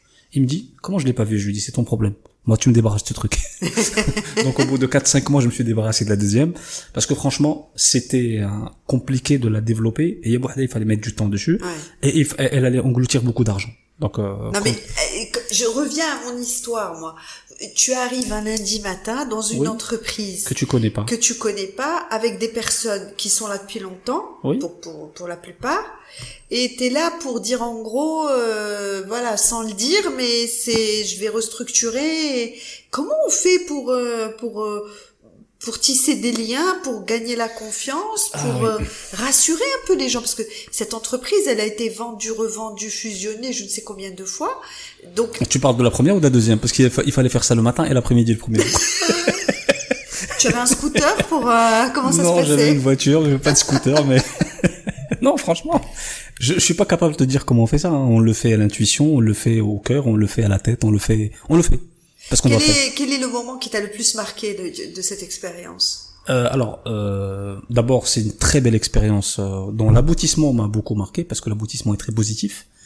En tout cas, je te dis. Oui, parce que l'entreprise a cartonné. Alhamdoulilah, la vérité, c'est une très belle restructuration. Autre chose qui m'a marqué, c'est que quand j'ai voulu prendre les commandes de la société Artemis, Rachid m'a appelé 2 semaines avant. Hein. Il me dit comme ça, texto. Il me dit, Nabil, j'ai évalué la boîte. Il y a que des bras cassés là-bas. Donc si tu veux réussir ton truc, t'as intérêt à recruter des gens que tu connais. Et là je lui dis, est-ce que c'est une demande, est-ce que c'est un ordre, est-ce que c'est une suggestion, Rachid? Il me dit, ah, non, c'est juste une suggestion, tu te débrouilles, hein, toi t'as un engagement avec moi sur la base de chiffres, tu fais comme tu le sens. Mais moi je te dis, tu vas, je lui dis, écoute, moi je vais rentrer, je vais évaluer par moi-même, et si je considère qu'il n'y a pas de ressources valables, bah à ce moment-là, je déclencherai le recrutement de nouvelles ressources. Sinon, je vais le faire à ma manière. Il me dit, fais ce que tu veux. Avec moi, tu es accountable sur le résultat. Le reste de brasque. Et c'est ce que j'adore, c'est ce genre de personne, tu vois. Ouais. Il te responsabilise, il te donne des moyens, il te laisse... Mais par contre, quand tu n'atteins pas le résultat, il y a a des raison. moments douloureux. Il a raison. Toi. C'est anglo-saxon, c'est carré. Mais en revanche, quand il prend un engagement pour te payer parce que tu atteins un résultat, il ne revient pas à la fin te dire non, mais tu sais, non, c'est clair, c'est carré. Et c'est ça qui est génial avec ce genre de personnes. Ouais. Et d'ailleurs, moi, alhamdoulilah, avec Rachid, ça s'est très bien fini. Contrairement à d'autres, qui ont des soucis avec lui. En tout cas, j'arrive. Je t'ai parlé de Socrates juste pour évacuer le sujet de la deuxième, parce que pendant 6 mois, il y avait les deux. Mais je me suis beaucoup concentré sur la société Artemis. J'arrive, je discute avec, je prends les ressources une à une, je rencontre quelques ressources humaines, je discute avec les gens. J'aime bien discuter avec les gens pour comprendre. Bon, je rentre, je rencontre les gens, il y a un nouveau boss. Je suis là. Maintenant, ça fait. On commence à bosser. Et puis, j'ai fait un audit, bien évidemment, j'ai essayé d'analyser la situation. Et j'ai très vite compris que dans cette entreprise, il y avait de la valeur, il y avait de la bonne donnée, il y avait de la valeur, mais il y avait de la dispersion. Il y avait beaucoup de dispersion. À l'époque, l'entreprise vendait son produit d'abonnement sous forme de papier, de CD-ROM et d'abonnement web. Bon, allez, en 2008, on est à un moment où on peut commencer à espérer abandonner le papier, le CD-ROM. Déjà, le CD-ROM, il fallait Pourquoi? Parce que le CD-ROM, il fallait le mettre à jour 2 fois par an. Et quand vous avez un client Zagora, il fallait aller le voir 2 fois par an. Pour un CD-ROM que vous avez vendu à 3000 balles sur toute l'année. Donc déjà, les frais de déplacement ont dépassé la valeur du truc. Donc je fais une première analyse, j'identifie des charges un peu loufoques que je peux couper. L'entreprise avait 2 moteurs, elle avait le moteur de la formation, elle avait le moteur de l'éditorial, du contenu éditorial. Je mets en place un process pour la formation, je mets en place un process pour l'éditorial. J'audite l'équipe commerciale. Je me rends compte qu'il y avait des gars qui ont beaucoup de métiers, qui ont beaucoup d'années. Mais bon, c'est les commerciaux, soit on sait les gérer, soit on sait pas les gérer. Quand on est commercial, je pense qu'on sait les gérer. Quand on n'a jamais été commercial, c'est eux qui vous gèrent. Et je pense que c'est eux qui géraient avant. Donc du coup, j'arrive, je leur explique que je suis commercial. Donc on va parler pipe, on va parler chiffres. Ouais. Je sais ce que c'est que la vente, donc à la limite, vous allez pas me la faire, entre guillemets, gentiment. Ouais. Bon, je fais des choses qui font que je réunis un petit peu l'équipe. Surtout que ce sont des commerciaux qui étaient dans l'entreprise depuis, à l'époque, déjà une 15aine d'années. Donc c'est ma boîte, c'est mes clients. C'est mes fichiers. Et surtout qu'il y avait aucun système CRM dans l'entreprise. Donc il y avait même pas de quoi tracer quoi que ce soit, ni les actions, ni les machins. Donc bien évidemment, on t'imagine bien qu'une des premières choses que j'ai fait, c'est de mettre en place un CRM. Et je l'ai monnayé parce que ils avaient des arriérés de primes qui voulaient toucher, qui n'étaient pas inscrites dans la comptabilité. Donc il a fallu faire un deal. Et c'est l'avantage peut-être d'être commercial, c'est de pouvoir parler à des gens cash, sans trop de détours, sans trop de machin. Tu veux, tu donnes. Donc c'était comme ça, tu veux, tu donnes. Donc on a redécoupé un peu le territoire commercial, on a fait des choses. Alhamdoulilah, j'avais réussi en tout cas à casser quelque chose à l'époque qui était un peu de l'ordre de l'opaque, mais qui s'est mise en marche en tant que moteur commercial. Et puis voilà, j'ai passé la première année, on a presque atterri à l'équilibre, alors que la boîte avait perdu de l'argent pendant 7 ans. On a presque atterri à l'équilibre, avec le moteur formation qui avait bien redémarré, qui générait un peu plus de valeur, et puis on avait coupé un peu dans les coûts, beaucoup de coûts. Et la deuxième année, j'ai attaqué le projet de refonte de l'offre éditoriale, parce que il fallait refondre l'offre. Pourquoi? Parce que cette entreprise avait à l'époque accumulé un fonds documentaire énorme. Elle vendait ça sous la forme d'un abonnement unique. Vous payez 9000 dirhams, vous avez accès à tout le fonds documentaire. Ce qui était plus logique, ce qui était peut-être logique au tout début pour pouvoir séduire le marché. Mais au bout d'un moment d'accumulation de contenu, il fallait reprendre ce contenu-là, le redécouper, créer des produits verticaux, et ensuite avoir une matrice de vente en fonction des profils que vous avez en face. Et dans une même entreprise, vous pouvez abonner A au produit A et B au produit B, mais pas forcément à tout. Ça n'a pas de sens. Vous avez dans une même base du contenu à caractère public, droit des affaires, fiscalité, tout ça réuni dans un même fonds documentaire, ça n'a pas de sens. Donc, on a attaqué le sujet de refonte avec un des collaborateurs internes qui s'occupait à l'époque des systèmes d'information et qui est devenu le directeur général après mon départ. C'est un garçon brillant d'ailleurs, que j'aime beaucoup, et qui est aujourd'hui le directeur général après mon départ. Alors, Nabil, en même temps, quasiment, je crois, tu deviens coach. 2010, quand je finis la mission Artemis. Quand j'ai fini, j'ai fait du coaching. Artemis, c'est 2008-2009. D'accord. Début 2010, j'ai arrêté, je fais ma formation. Et là, tu fais une pause, et tu fais pourquoi? D'abord, j'avais fini mon travail de restructuration. Alors moi, quand j'avais rencontré Rachid m'a vendu ce qu'on appelle un projet de LBO, de leverage buyout. Je te donne une filiale, tu l'améliores, tu la fais arriver à un certain niveau de performance financière et tu gagnes de l'argent. En cours de route, au bout d'1 an et demi, c'est devenu, je fusionne tout ça dans un même groupe, je le fais rentrer en bourse. Sauf que moi, j'ai jamais été d'accord sur le fait de fusionner une boîte qui fait du contenu juridique avec une qui fait des pointeuses, avec une qui fait des pylônes machin, avec une qui fait un call center. Je considérais qu'il n'y avait pas de valeur ajoutée synergétique ni industrielle et que, in fine, ça commençait à devenir un projet plus financier qu'industriel. Ok, j'étais pas à l'aise. J'ai voulu, quand j'ai fini la restructuration d'Artemis, quand je leur ai livré les résultats attendus, j'ai démissionné, j'ai voulu partir. Rachid ne voulait pas. Il a tout fait pour me retenir, mais je considérais que j'avais signé pour un projet, j'avais une certaine autonomie, et surtout que sur Artemis, à l'époque, j'avais la vision de la rendre plus internationale. Donc il y avait suffisamment à faire. J'avais pas besoin de me retrouver coincé dans un groupe multi-métier. Franchement, c'est plus de tracasserie qu'autre chose. Et j'ai dit non, c'est pas pour moi, j'ai arrêté. Donc du coup, j'ai arrêté début 2010. Ça a coïncidé avec la mort de mon père, là. Donc ça aussi, ça m'a permis de faire un petit break. Bon, comme j'étais à l'aise au niveau économique, je pouvais laisser les choses venir. À un moment donné, j'allais partir à Dubaï, ça s'est pas fait. Des croisements comme ça qui se font pas. Et j'ai fait ma formation de coaching à ce moment-là, en 2010, 2012. Mais pourquoi? Parce que tu as un profil d'entrepreneur, de patron, de directeur général, de commercial. Et pour en avoir rencontré beaucoup, la plupart, ils ne croient pas en ces trucs de coaching. Et toi, tu décides de te lancer, d'ailleurs dans un cycle très sérieux. Hein, oui, avec Younes Blatif, avec le CIES. C'est un des cycles les plus sérieux qui soient, en fait. C'est vrai. C'est un bon cycle, d'ailleurs, ça veut dire. Écoute, moi, d'abord, j'ai toujours eu une sorte d'appétence pour les rapports psychologiques entre les humains. Il me manquait à l'époque, ce que je ne comprenais pas à l'époque, c'était comment modéliser les rapports de groupe, au sens relationnel. Encore un modèle. Encore. Donc tu voulais modéliser les relations humaines. Tu sais, des fois, tu vis des choses, tu as des intuitions, mais tu n'arrives pas à nommer. Tu n'arrives pas à les mettre dans l'ordre. Et pourquoi il faut les nommer obligatoirement? Parce que ça permet de les répéter, d'industrialiser, de bien les faire, simplement.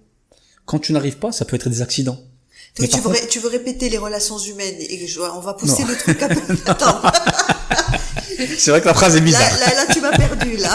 Non. En termes de management, en fait, pour pouvoir reproduire du succès, quelque part, on l'a fait quelque part, et si on veut le reproduire quelque part, on a besoin des fois de comprendre ce qu'on a fait. Moi, ce que j'ai fait sur Artemis, je l'ai fait par le cœur et par l'intuition. Je l'ai pas fait par un modèle, quelque chose que j'aurais pu dupliquer ailleurs facilement. Tu comprends? D'accord. Mais après, ça a pu devenir un modèle. Oui. C'est-à-dire que moi, j'ai fait, et après avoir fait, je me suis dit, tiens, il y a peut-être quelque chose à intellectualiser là-dedans, à cadrer pour dire, ok. Et c'est important pour toi d'intellectualiser. Oui. Pourquoi? Parce que je pense depuis tout petit, c'est comme ça. Ça te rassure? Sûrement. Ça doit peut-être me permettre d'avoir le contrôle des choses, ou de pouvoir avoir moins d'anxiété. C'est possible, c'est très possible. Mais là, c'est au futur psy que tu parles. Au futur psy, J'ai fait une formation analyse transactionnelle pendant presque 3 ans. Pour faire de la thérapie. J'ai arrêté parce que je suis pris par mon groupe, mais je pense que dans quelques années, je vais y revenir. J'aime beaucoup tout ce qui est rapport humain. Est-ce que ça aide ou ça dessert d'être coach quand on est chef d'entreprise? Non, ça aide. Très honnêtement, ça aide. Surtout que moi, je l'ai fait pour ça. Je l'ai pas fait. Je suis pas rentré dans le monde du coaching parce que je voulais devenir coach. Je voulais en faire un métier. Ça n'a jamais été la vocation. C'est plus, je voulais mieux comprendre comment fonctionne un groupe, l'aspect psychologique dans la gestion d'un groupe, la dynamique de groupe. C'est ce qui m'intéressait moi quand je suis allé au coaching. Forcément, quand on fait une formation en coaching, on est confronté à nous-mêmes. On se pose des questions sur nous-mêmes, sur nos ressentis, sur nos rapports aux autres, sur nos représentations. C'est excellent comme parcours. Donc, on revisite ce que nous sommes, on revisite nos approches. Maintenant, quand on fait une formation en coaching correctement faite, aboutie, ça nous donne des outils simplement. Ça nous rajoute dans la boîte à outils des outils qui vont nous permettre, quand il faut prendre de la hauteur, la prendre. La fameuse position méta qu'on apprend à faire dans le coaching. Elle est extrêmement intéressante dans le management parce que tout en étant avec les gens en train de faire des choses, même dans l'urgence, dans la rapidité, on développe cette capacité de prise de hauteur instantanée. Et ça, c'est magnifique. Parce que ça évite d'avoir beaucoup d'angles morts. Ça vous permet de prendre de la hauteur, de laisser rentrer plus d'informations, d'où l'écoute des autres. Parce que quand tu fais ça, tu prends de la hauteur, tu es obligé d'écouter les signaux de l'environnement. Tu prends pas de hauteur, tu écoutes pas les signaux de l'environnement, tu es né sur le guidon et t'avances. Faire du coaching convenablement, développer sa posture de coach et la mixer avec ses capacités managériales, ça vous donne un peu plus de puissance dans la gestion du day-to-day avec les gens, des moments compliqués, quand il y a des moments difficiles, des moments de tension, de pouvoir aussi mieux accompagner les personnes, parce que c'est ça le grand bénéfice, c'est de commencer à être un peu plus centré sur les humains, d'accompagner les gens, d'avoir la capacité de détecter des choses dans la dynamique de groupe, Parce que c'est des outils qu'on développe au fur et à mesure, tu vois, et on arrive à dire, ah tiens, peut-être qu'il y a ce truc-là qui se passe. Je vais créer les conditions pour qu'on se parle, pour pouvoir évacuer, pour... Ça aide à vendre aussi. Et ça aide, bien sûr, ça aide beaucoup à vendre. Et j'ai appris quelque chose dans le coaching, honnêtement, que j'ai toujours en tête, c'est un problème visible à une échelle se règle à une autre échelle. Et ça, c'est quand on l'a en tête, on arrête, parce que voilà, moi, avant le coaching, je pouvais arriver face à un mur et continuer à me taper la tête face au mur parce que j'arrivais pas à comprendre qu'il fallait passer à une autre échelle. Simplement dire, là, tu vas passer par l'autre côté, ça va se régler d'autres manières. Fenêtre, ouais. Voilà, passe par la fenêtre.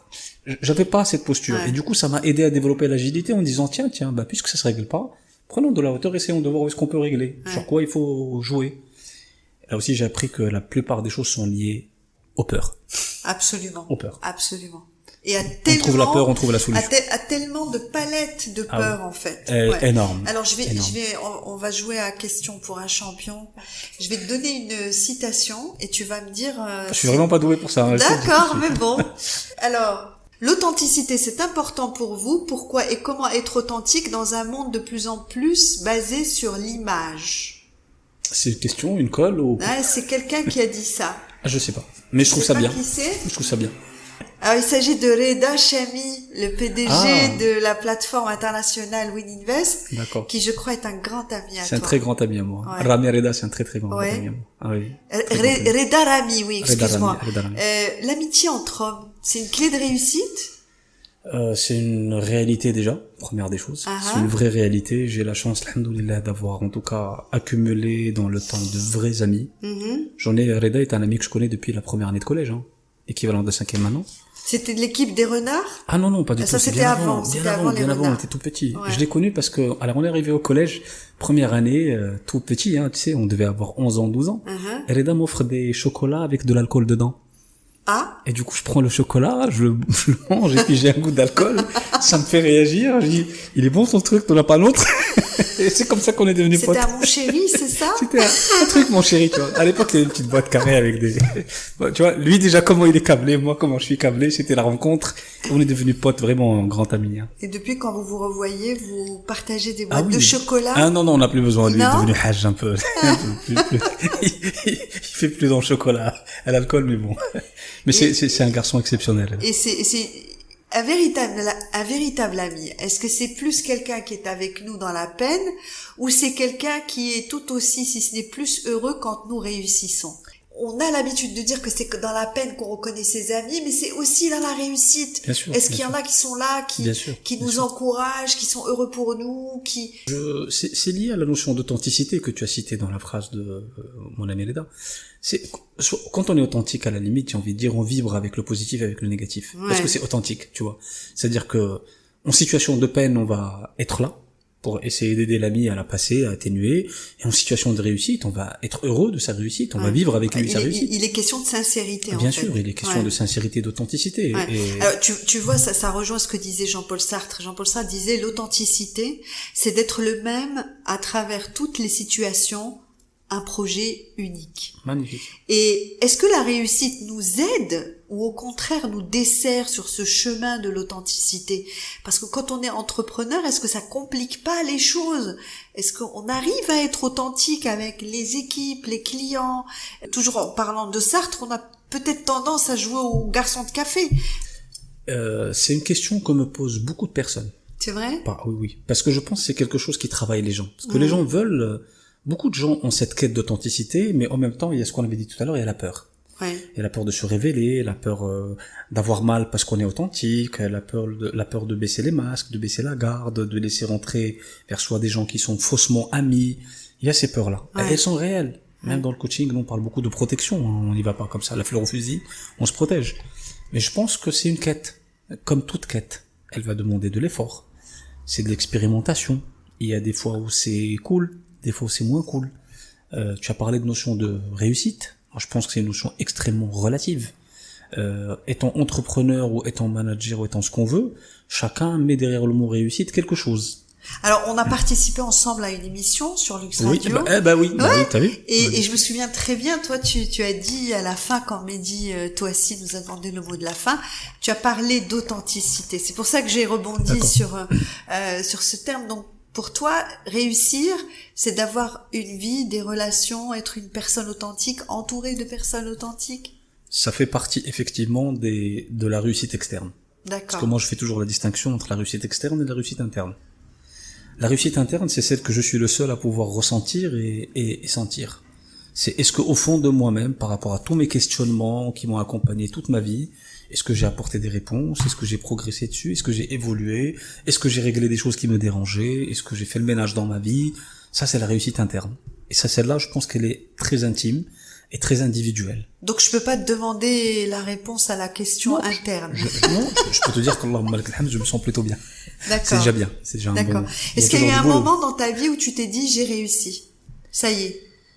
J'ai pas dit que tu vas t'arrêter, mais est-ce qu'à un moment donné tu t'es dit voilà, là, Il y a des paliers. Il y a des paliers. Moi, Ouais. moi, je raisonne en palier, en consolidation. Je ne raisonne pas en c'est réussite. encore un modèle. Je réussis pas en réussite parce que pour moi, c'est comme si on mettait fin à quelque chose, à une Non, mais dynamique. justement, j'ai pas dit que c'était une fin, mais il y a bien un moment où tu t'es dit là, j'ai passé ce palier. Je suis pas sûr. Honnêtement, non. Non? Honnêtement, non, parce que peut-être par la nature de ma personnalité, je suis toujours dans l'amélioration continue, tu vois. Donc c'est toujours d'accord.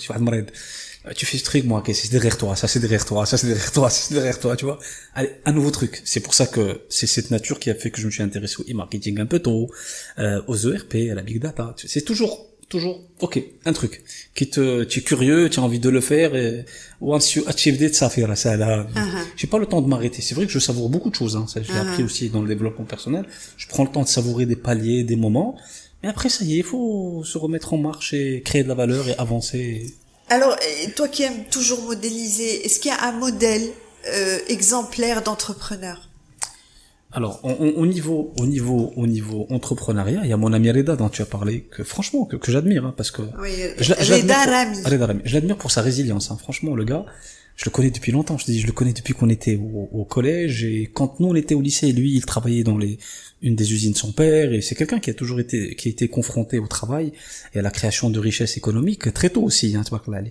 Et puis c'est quelqu'un qui a eu des hauts et des bas, mais c'est impressionnant, hein. Il a monté des gros trucs, et puis il les a clashés, puis des gros trucs, puis il les a clashés. Là, il est sur un gros truc, j'espère pour lui qu'il va pas le clasher. Parce que je pense qu'il a atteint l'âge de maturité. Mais il a une résistance qui est juste extraordinaire. Donc le modèle d'un bon entrepreneur, c'est quelqu'un qui lâche- vise, c'est ça? Qui lâche pas, simplement, qui lâche D'accord. pas, tu vois. Qui se renouvelle, qui est capable à la limite de digérer un échec, de se relever, d'avancer.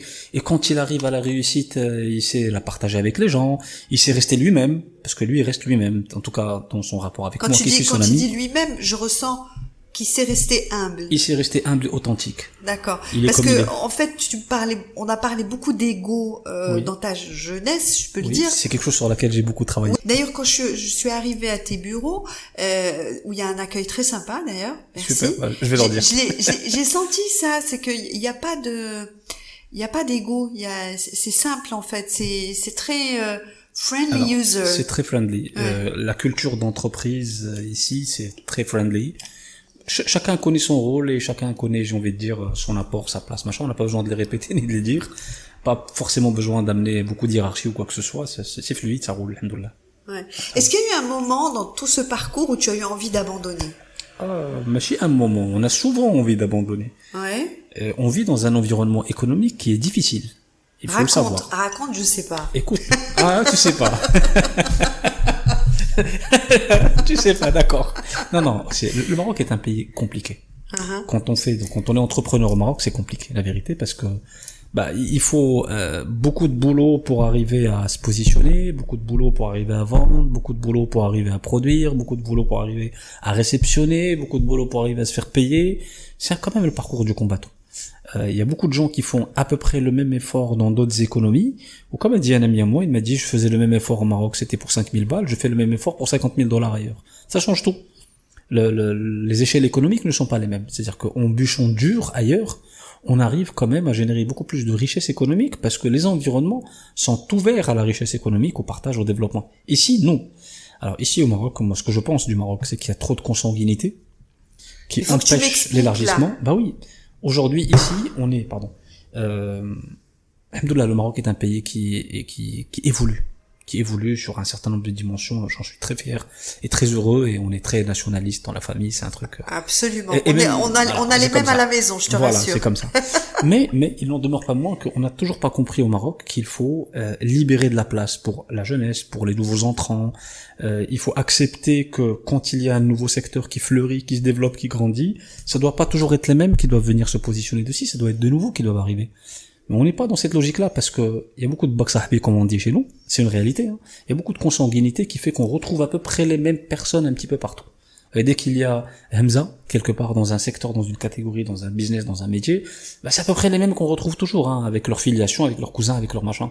Et ça crée une sorte de chape de plomb qui empêche des gens capables de porter de l'innovation, de nouvelles idées, de nouvelles approches, d'émerger. Et c'est une réalité, c'est pas, nous, avec ça, on arrive à se faufiler, on se débrouille. Mais c'est mauvais, ça génère une surcharge, une suractivité pour pouvoir continuer à se développer, exister, aller de l'avant. Et est-ce que ça t'est déjà arrivé de vouloir abandonner? Alors, après tout, tu es certifié, c'est quoi ta analyse transactionnelle, c'est ça? J'ai pas fini, j'ai fait 3 ans de groupe de pairs et j'ai pas fini, j'ai pas été jusqu'au bout. Donc après tout, tu pourrais t'arrêter là et avoir une vie plus tranquille. Est-ce que ça t'est déjà traversé l'esprit? Mais alors ça veut dire quoi abandonner déjà dans ta question? Ah, tu me compliques les choses. Réponds à la question simplement. Non, juste comprenne abandonner sur quel sens. C'est-à-dire lâcher l'affaire, dire c'est trop dur, j'ai envie d'avoir une vie plus simple, plus tranquille. Ah non, là, je crois que même s'il me donnait une vie plus simple, j'en voudrais pas. C'est ce qu'on se dit entre moi et mes associés. On rigole entre nous, on se dit non, j'ai déjà mal là. C'est comme ça. On a été moulé sur... En fait, moi, la vérité, j'ai été moulé sur une chose. C'est créer de la valeur par la connexion avec le marché. À aucun moment, je n'ai créé de la valeur parce que j'avais un contrat préférentiel ou une rente ou quelque chose de facile. Ça a toujours été par lecture du marché, par capacité à trouver une offre de valeur qui adresse le marché, et ça a été par approche de prospection à la dure pour aller chercher des clients. Et c'est... Voilà, donc pour moi, peut-être la représentation que j'ai, elle est basée sur bosser, créer de la valeur, s'adapter, innover, avancer ou crever, en gros. Alors, les champions du monde, la première fois qu'ils battent le record du monde, ils l'ont battu. La deuxième fois, ils doivent battre leur propre record. Yes. Et une entreprise, il y a le moment où on la crée, on la fait monter, et puis il y a un moment où on gère la croissance et on la pérennise. Yes. C'est quoi le moment où il faut mettre la ceinture de sécurité le plus Je pense que c'est quand on gère la croissance. Parce que quand on gère la croissance, tout le modèle de départ bouge. Quand on crée une entreprise, il y a un moment donné un modèle de départ qui va nous permettre d'arriver à un palier, encore une fois, à une taille, une stabilité. Puis à un moment donné, on crée les conditions pour attaquer la croissance. Quand on attaque la croissance, c'est là où il y a les plus grands risques dans une entreprise. Et d'ailleurs, moi, je m'intéresse beaucoup au management de transition. C'est ce que j'ai fait toute ma vie avant de redevenir entrepreneur, en gros.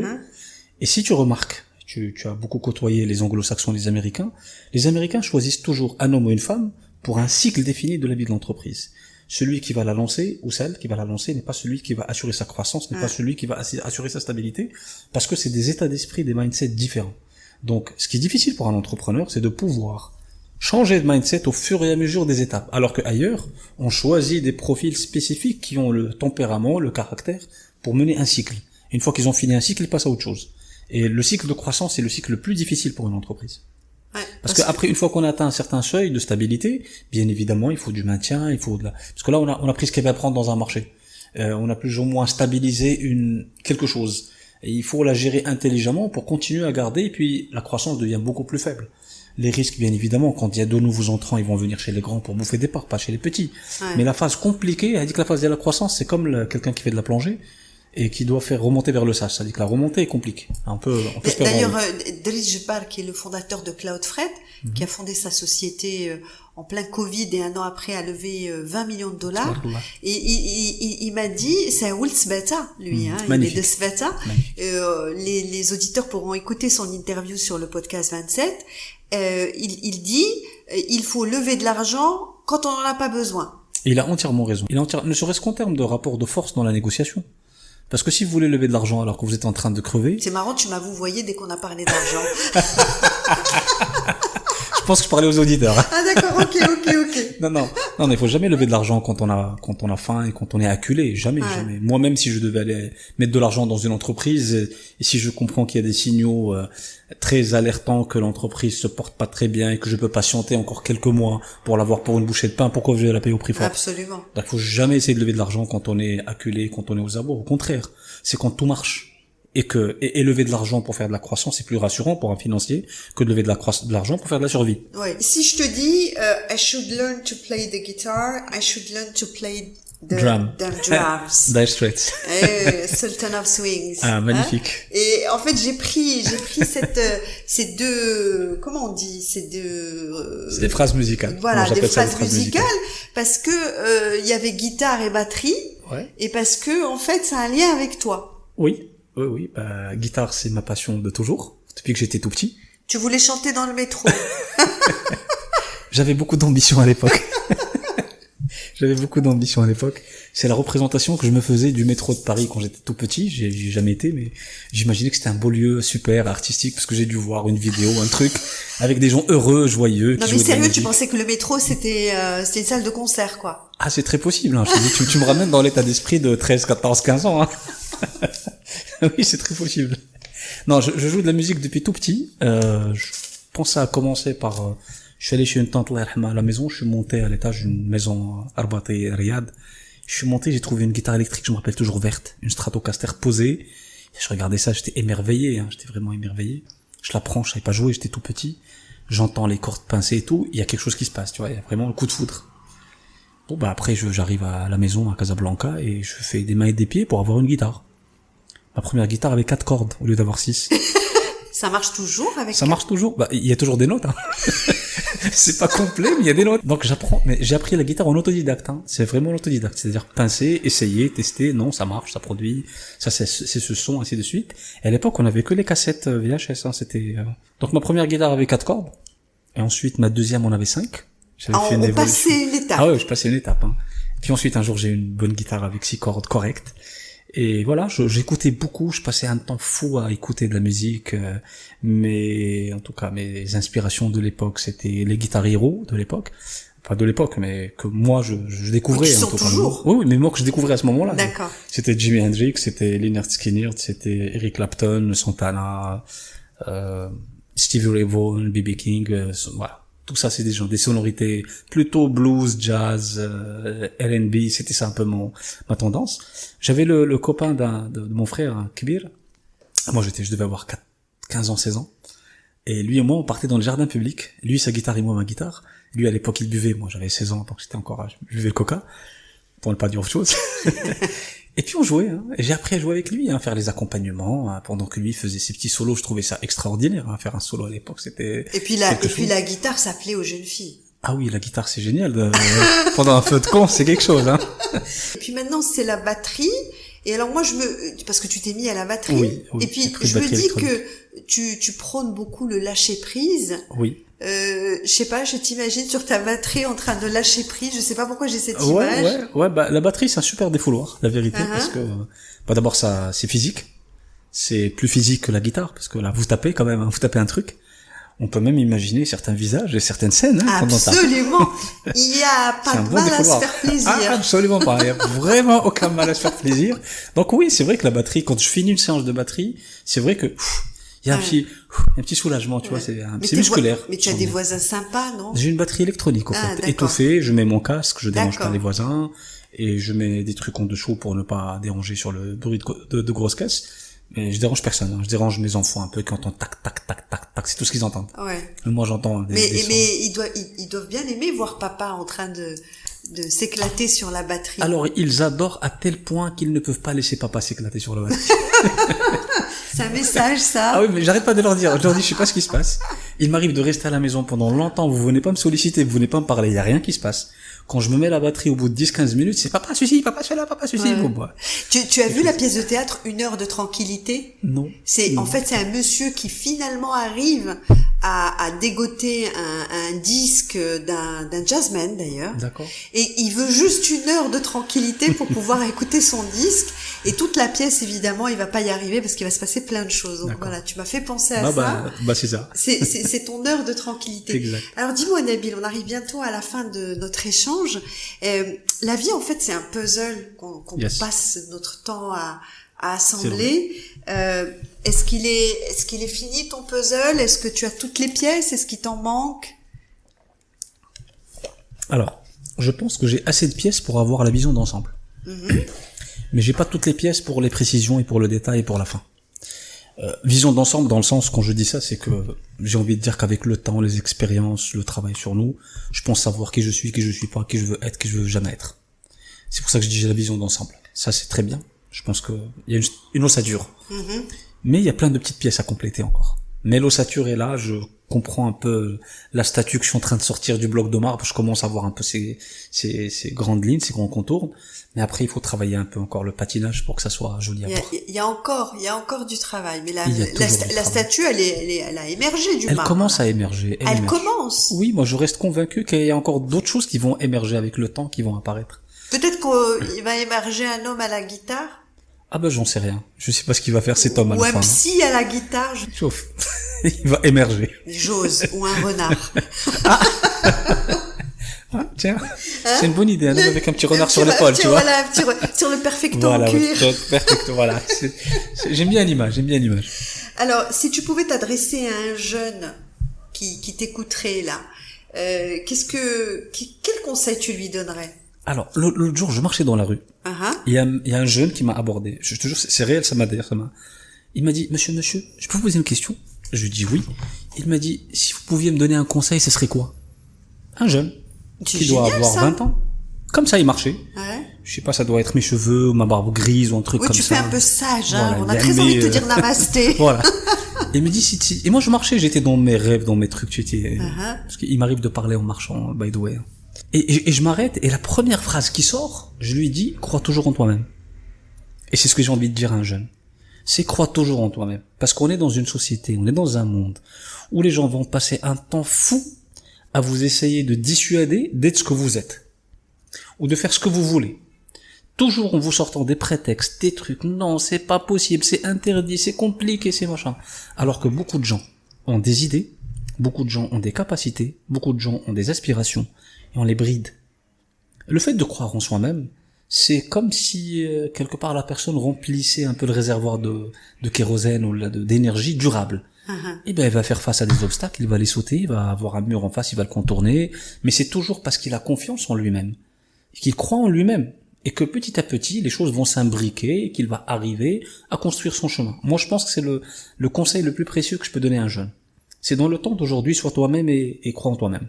Ouais. Parce que, in fine, je pense que nous sommes tous différents, tous particuliers en même temps, tous communs sur des aspects, mais chacun de nous est une statue qui peut se révéler. Mais si on fait pas l'effort de croire en nous-mêmes et de la révéler, elle se révélera pas, à bloc.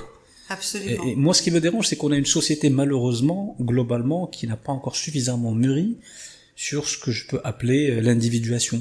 Tu vois, c'est le fait que cet être humain qui est autour de moi est un individu à part entière. Il peut avoir sa trajectoire de vie qui n'est pas forcément celle du groupe, qui peut être différente. Et c'est dans la diversité, dans ces particularités qu'on arrive à faire émerger du génie.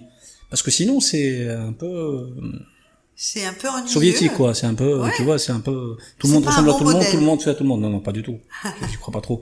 Tout le monde fait comme tout le monde ressemble à tout le monde et personne n'est particulier. Or, c'est pas vrai du tout. Ouais. Mais je pense que nos jeunes d'aujourd'hui ne reçoivent pas, à mon avis, suffisamment de signaux, de messages de, crois en toi.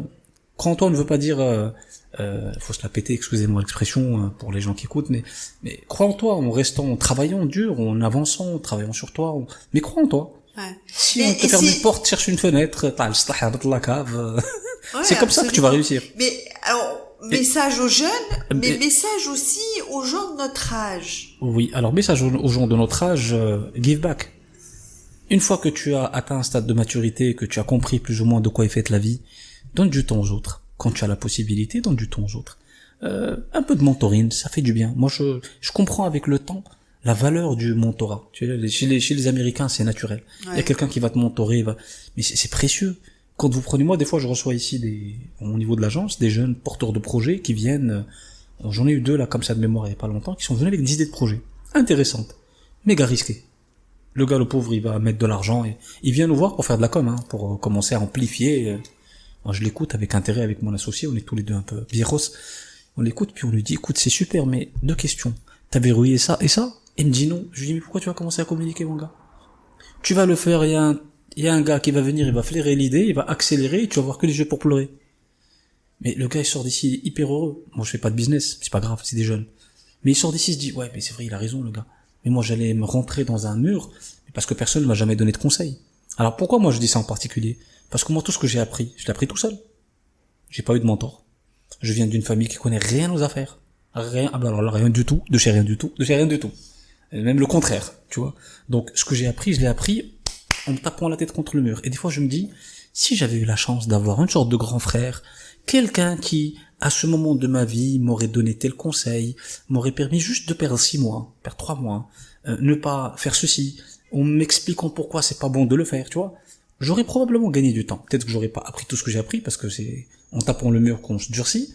Mais peut-être que une combinaison entre laisser la personne se taper un peu la tête pour apprendre, mais de temps en temps sur des moments clés, lui apporter la petite aide et le petit encadrement, ou alors juste lui dire des choses, lui dire écoute, fais ton marché.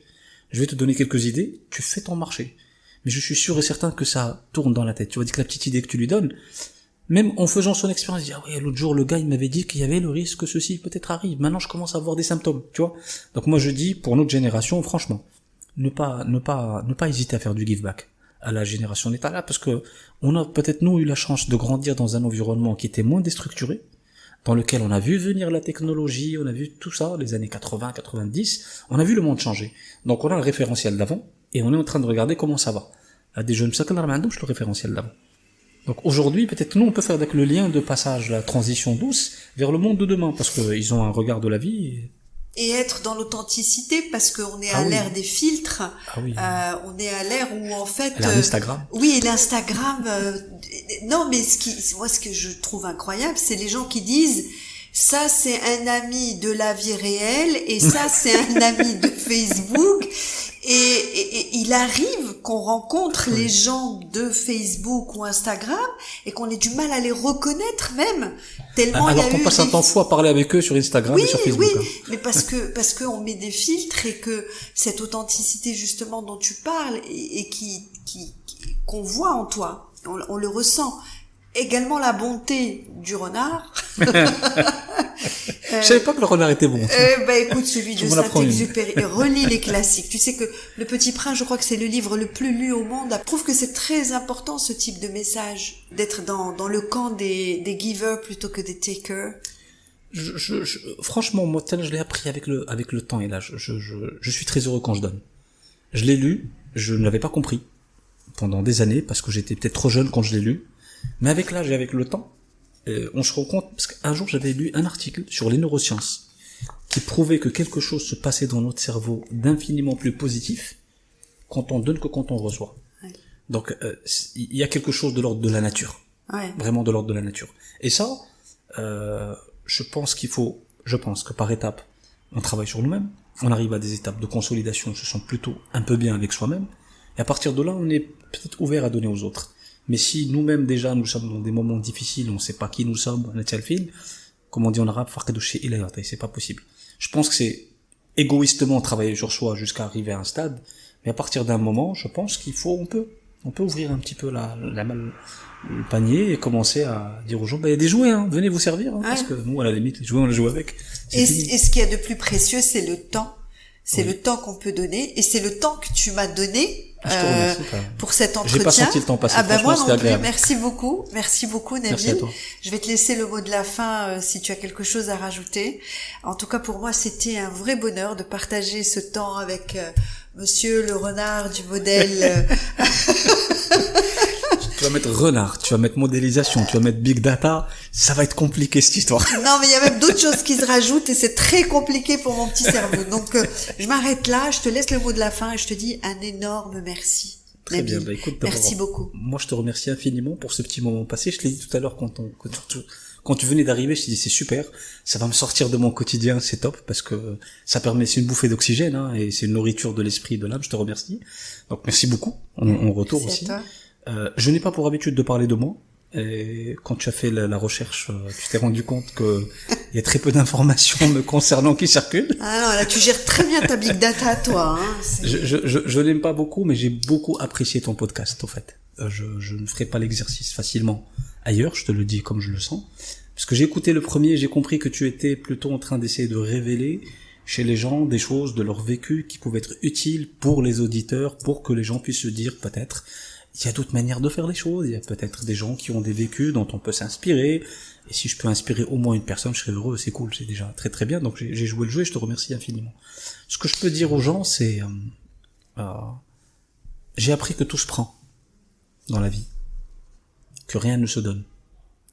Et on peut voir ça de deux manières, une manière un peu brutale et sauvage, ou alors une manière un peu plus humaniste et un peu plus douce.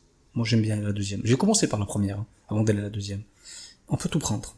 On peut décider de devenir ce qu'on veut, de construire le chemin qu'on veut, de prendre la place qu'on veut.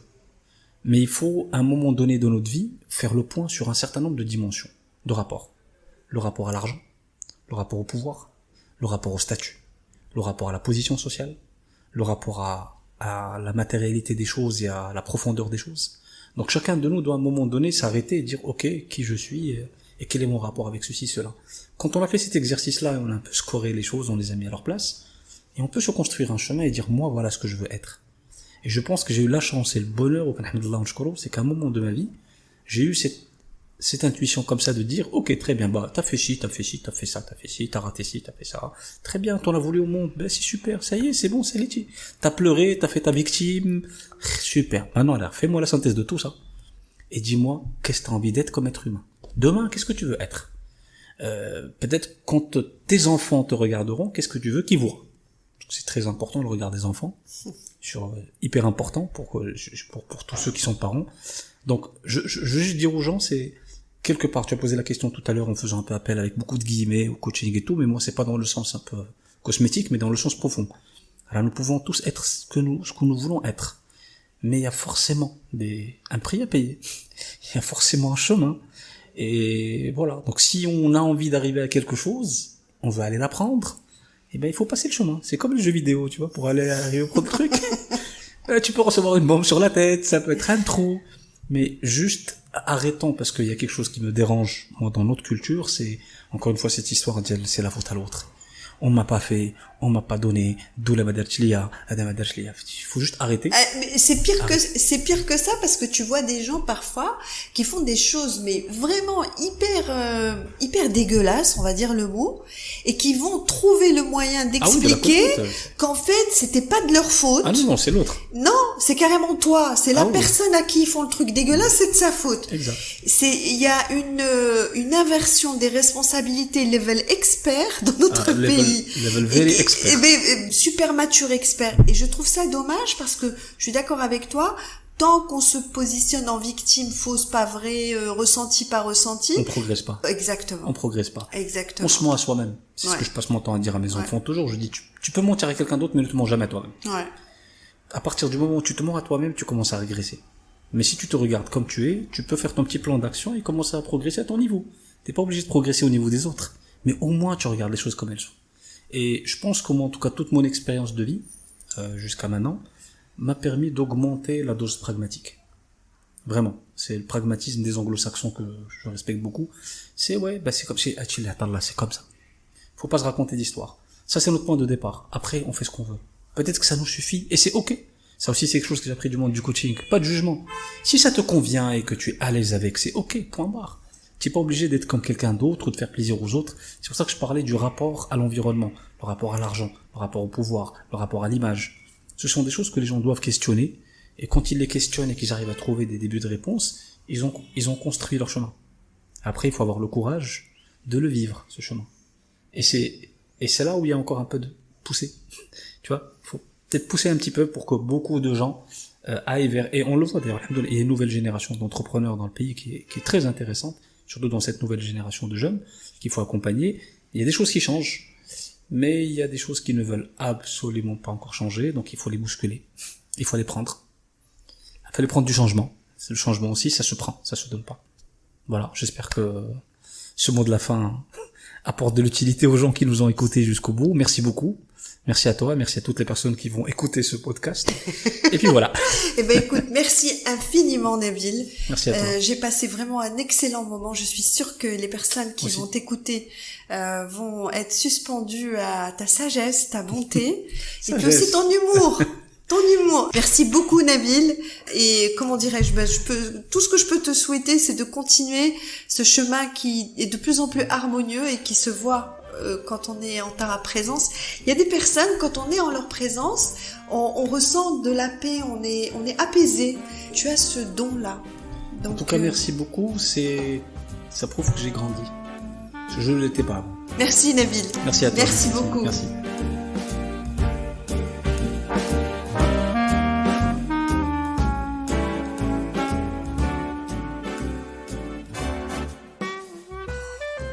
Je ne sais pas si un renard est stratège, mais en tout cas, ce qui est sûr, c'est que Nabil Hafad, lui, c'est un stratège de la vie. Il a modélisé beaucoup de choses, et notamment la sagesse qu'il a acquise au fil des années.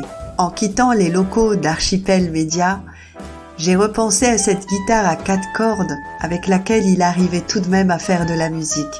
Et je me suis dit que nous avions tous quelque part une guitare à 4 cordes sous une forme différente, mais que nous ne pensions pas à aller chercher pour essayer quand même à faire sortir un son. Et pourquoi pas? Et si vous regardiez un peu dans vos placards ou dans votre esprit si cette guitare existe et que vous vous lanciez, quoi qu'il arrive, avec l'audace de Nabil et sa sagesse aussi.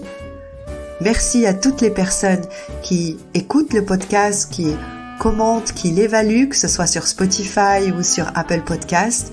Je vous donne rendez-vous lundi pour un conseil soft pour développer vos skills en 5 minutes et je vous souhaite une excellente journée. À bientôt sur le podcast 27.